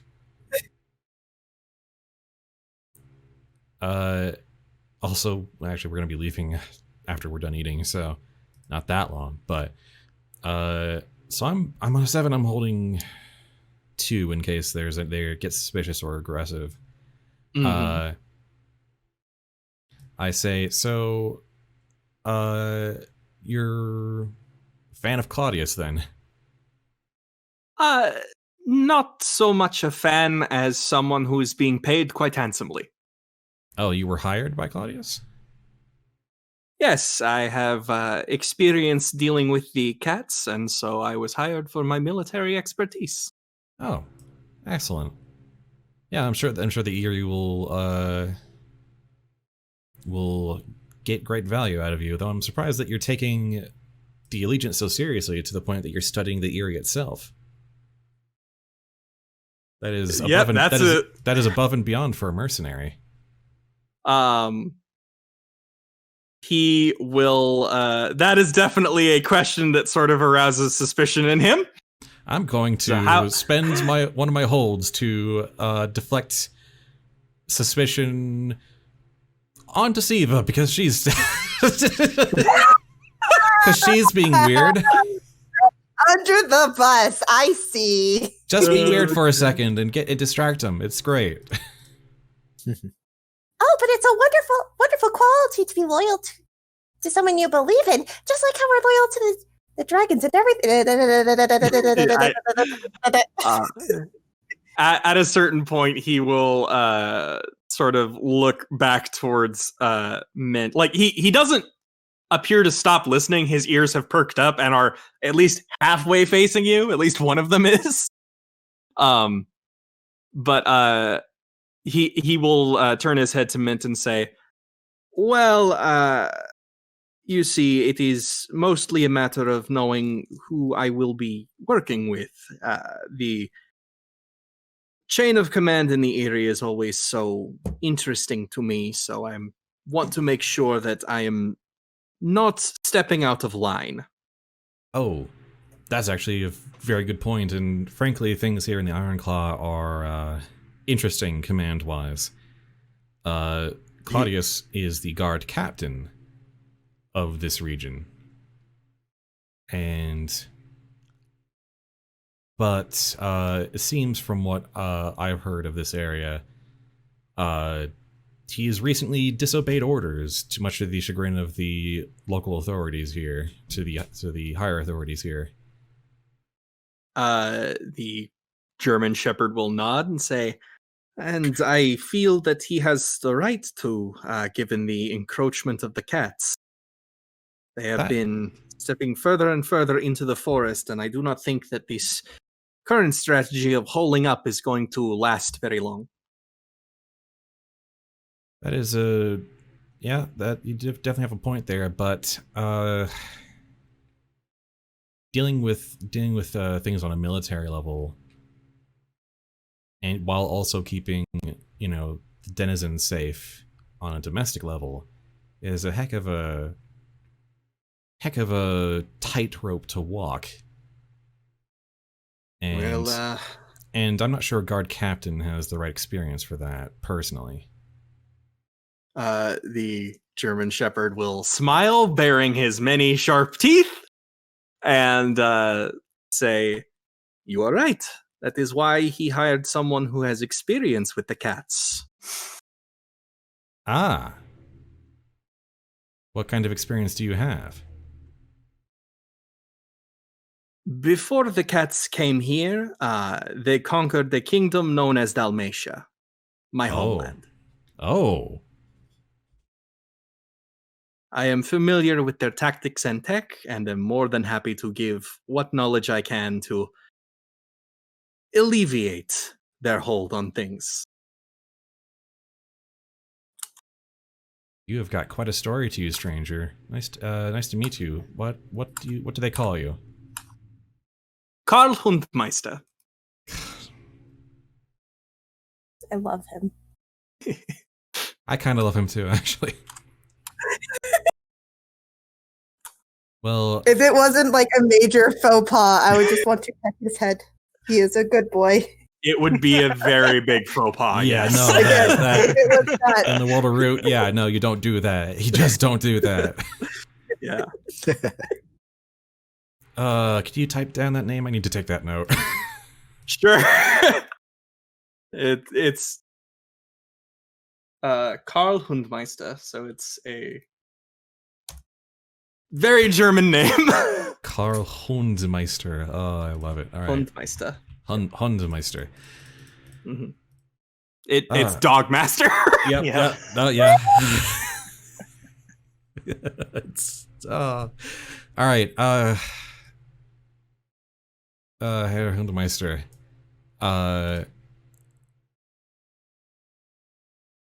Sorry, that's breaking my brain a bit. Okay, gotta focus. Mint. All right. Sorry. Say, as a piece of advice, it seems like there's a great political schism happening between, and Claudius is but one faction, and he might not win. I appreciate that you have a desire and vigor to protect the Eyrie against the cats and take revenge.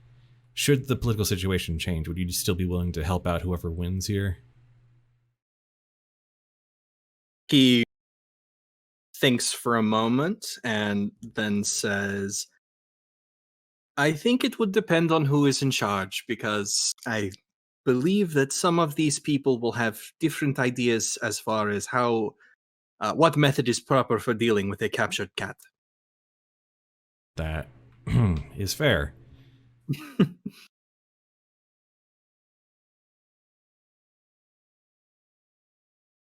I'm sure. I suppose I could be convinced to change my mind with enough coin. That is also true. I think Achille can handle this guy. Personally, I'm not saying that out loud, but I think Achille can handle this guy. If she maybe she gets on top, or deal with him, but either way.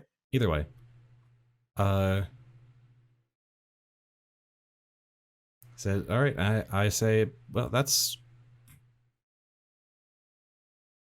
It was an honor to have met you, Herr Handmeister. The pleasure is all mine, Mint. Excuse me?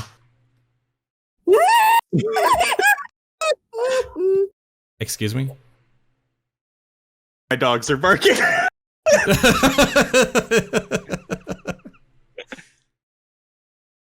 They know. Sorry, sorry, what? Can we roll that back, please? Mint's smile is just kind of frozen, like, I'm pretty sure I didn't introduce myself. Did I introduce myself? Is that... Did he just know my name?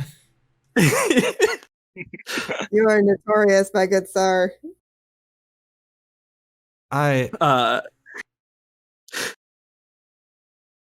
He will smile and not elaborate further. And go back to his reading. Oh, hell. Oh, no.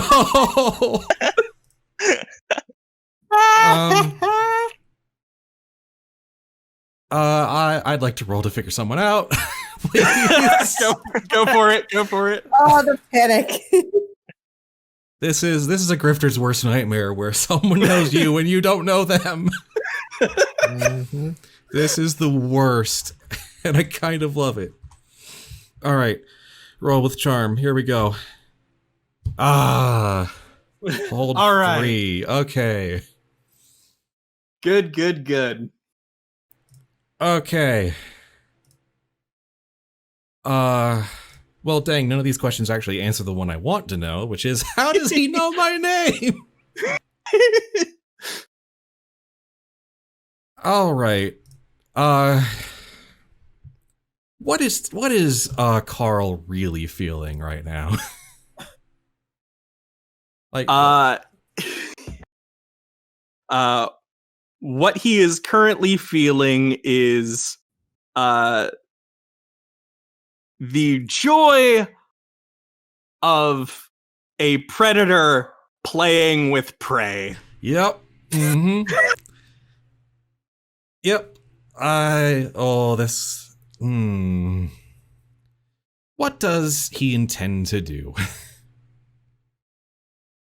He intends to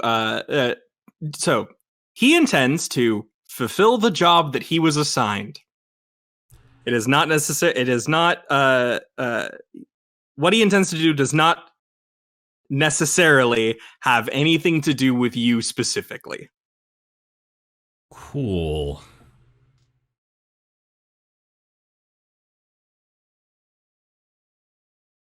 All right, I got one more left. How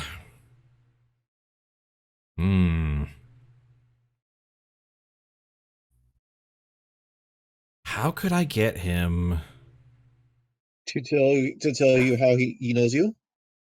How could I get him to tell me how he knows me? Yeah?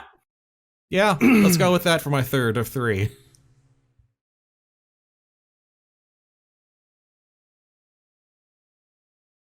He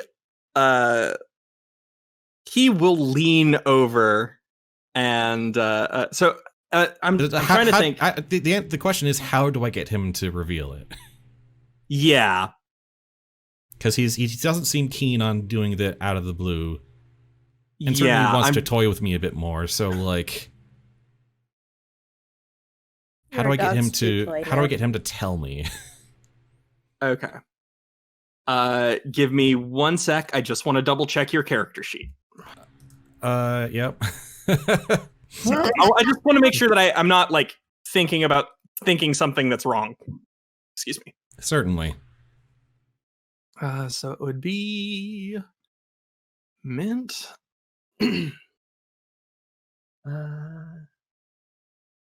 Oh boy. Like, I usually mess with the Marquisate in the Eyrie. I haven't run into someone from Dalmatia, have I? No, you wouldn't have run into someone from Dalmatia.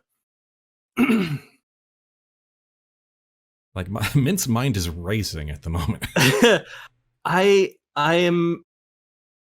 think that the thing you could do to get Carl to reveal how he knows you is just lay it on the table.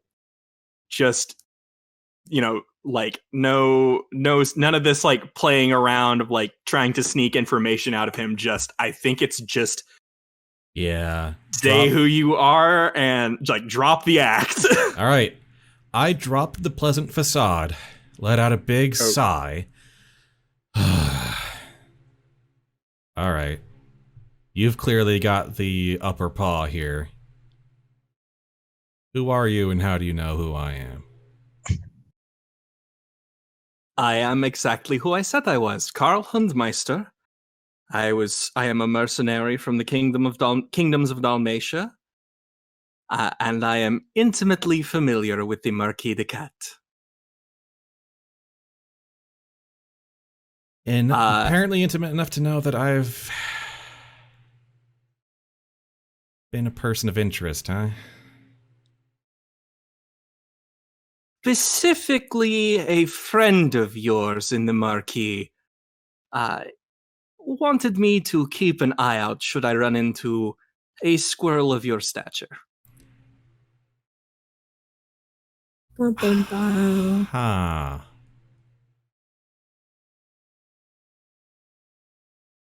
Which friend? One of your earliest friends, the one that you left so long ago to rot in a Marquisate dungeon. This is pulling into who you left behind. Damn. My best friend.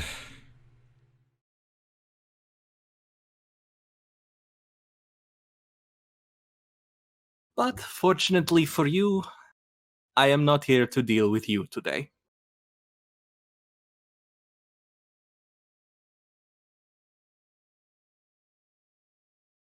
Good to know. He's still in the Marquisate, huh? Carl will nod and say, of course, and he sort of points to the badge on his chest, which, in a similar position to the one that you were wearing earlier, says, we all put on little outfits, don't we? Yeah.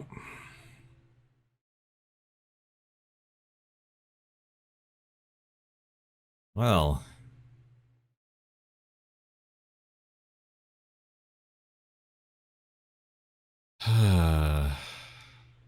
Good to know. Carl will... I'll have to look him up sometime. Carl will smile again and say, I would not worry too much. He does not pay quite as much as the gendarme.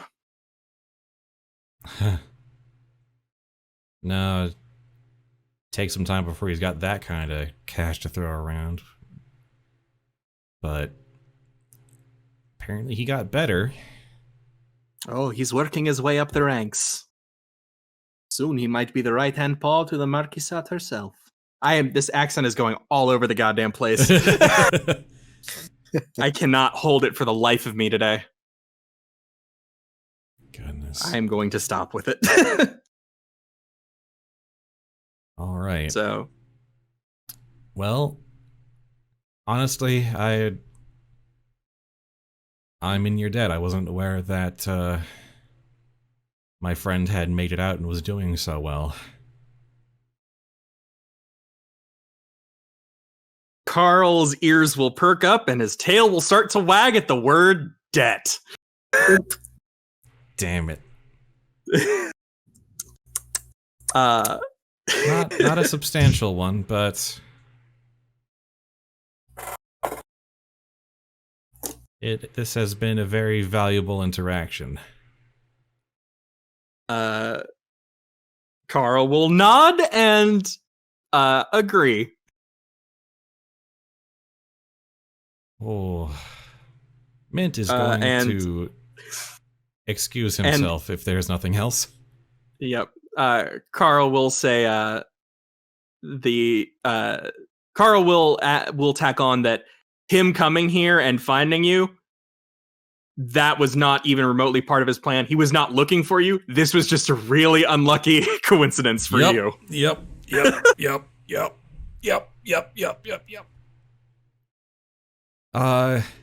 As I walk away, I kind of tap Siva and say, "This one's smarter than he lets on. Don't be careful with him." And I walk away. Well, he's a dog. Dogs are smart. With that conversation finished, he will actually turn to Siva and say, "So tell me more about these dragons." And we lost her. Yep. Give her time, she will take it. And she will run with it. She will. and he will let her. I'm going to say that, like, until someone else drags you away or you run out, he will just let you talk. We kind of have okay, to then go that on is soon. literally what he's doing until you're leaving, is that she is going to do everything. And that's all she will do. You have to drag her out now, and she'll be very sad. Mint is going Things to are going just as well. Mint is going to sit next to a window and stare about 1,000 yards away. All right. So, y'all are heading to Howltooth at this point? Yeah. Mm-hmm. Okay. Then it's one more travel move. All right. Travel moves. It's the Take a look. 2d6 plus, and then it's you decide how you're going to travel. So it's getting late. So there's like, if you take it slow, it's going to be very dark by the time you get there. But you can take a relaxing pace. Everyone clears some exhaustion, but marks depletion, and then there's a -1 to the roll. Average pace, safely, quickly, and under the radar, or urgently fast. Are we running high on exhaustion right now? How are we doing on exhaustion and depletion? Mine's blank. I think there's basically only 2 since y'all rested at one point. Yeah, I've only marked 1 Yeah. depletion. I got 1 depletion, 1 exhaustion.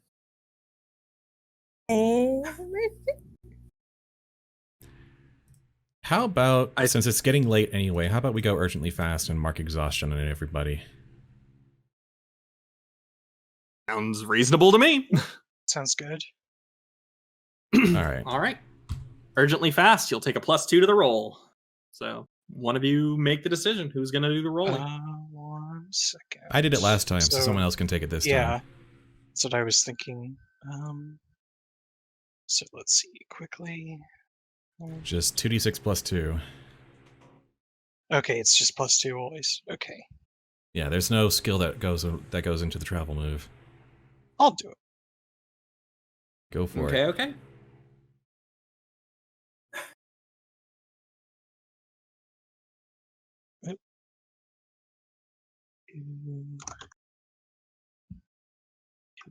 +2. 9. All right. So you will encounter something noteworthy on the path. All right. So since you all are rushing, it will not be completely nightfall by the time you arrive. And what you will see is a woodpecker. You don't see it on the road itself, but like as you are approaching Howltooth, you see a woodpecker standing in the sort of center of the clearing, having a discussion with a vulture surrounded by guards. And 2 there is a blue jay near the vulture and guards taking notes on everything. And at the edge of town next to you, there is another blue jay who appears to be the one in the center of the town's twin, and says, "Oh, good! You lot are just in time for the fun." What and kind? I think that's where we'll leave off. Uh-oh. Oh, good. Well, that's lovely. This has been a night of lovely things learned. So I meant to try and get this done in 2 sessions, but I think I packed a little more into it than I intended. So. Oh, I thought it was going to be 3. So. Oh, I thought it was. Yeah, that's fine with me. So. Yeah, it's possible this may be going to 4 or 5 at the current rate. Possibly, although I would like to try not doing that if possible. Yeah. Right, just outer limits at this current rate, yeah. Yeah. But yeah, I think that's where we'll leave it for the time being. All right then. Oh boy. Well, in that case, thank you for listening to our Spudventures. If you like what you heard, you can find more at youtube.com/Newbiespud or wherever you get your fine podcasts, iTunes, Google Play, Spotify, etc. We aim to live stream these games every Sunday around 2 p.m. Pacific time at twitch.tv/Newbiespud. If you want to keep up with this and other projects I'm doing, you can follow me on Twitter at Newbiespud. And if you want to support my ability to produce more content like this, please consider supporting me at patreon.com/Newbiespud. See you next time with the next session of Shadow Trot. Actually, we're skipping next week. Yeah. Oh, we're actually skipping next week.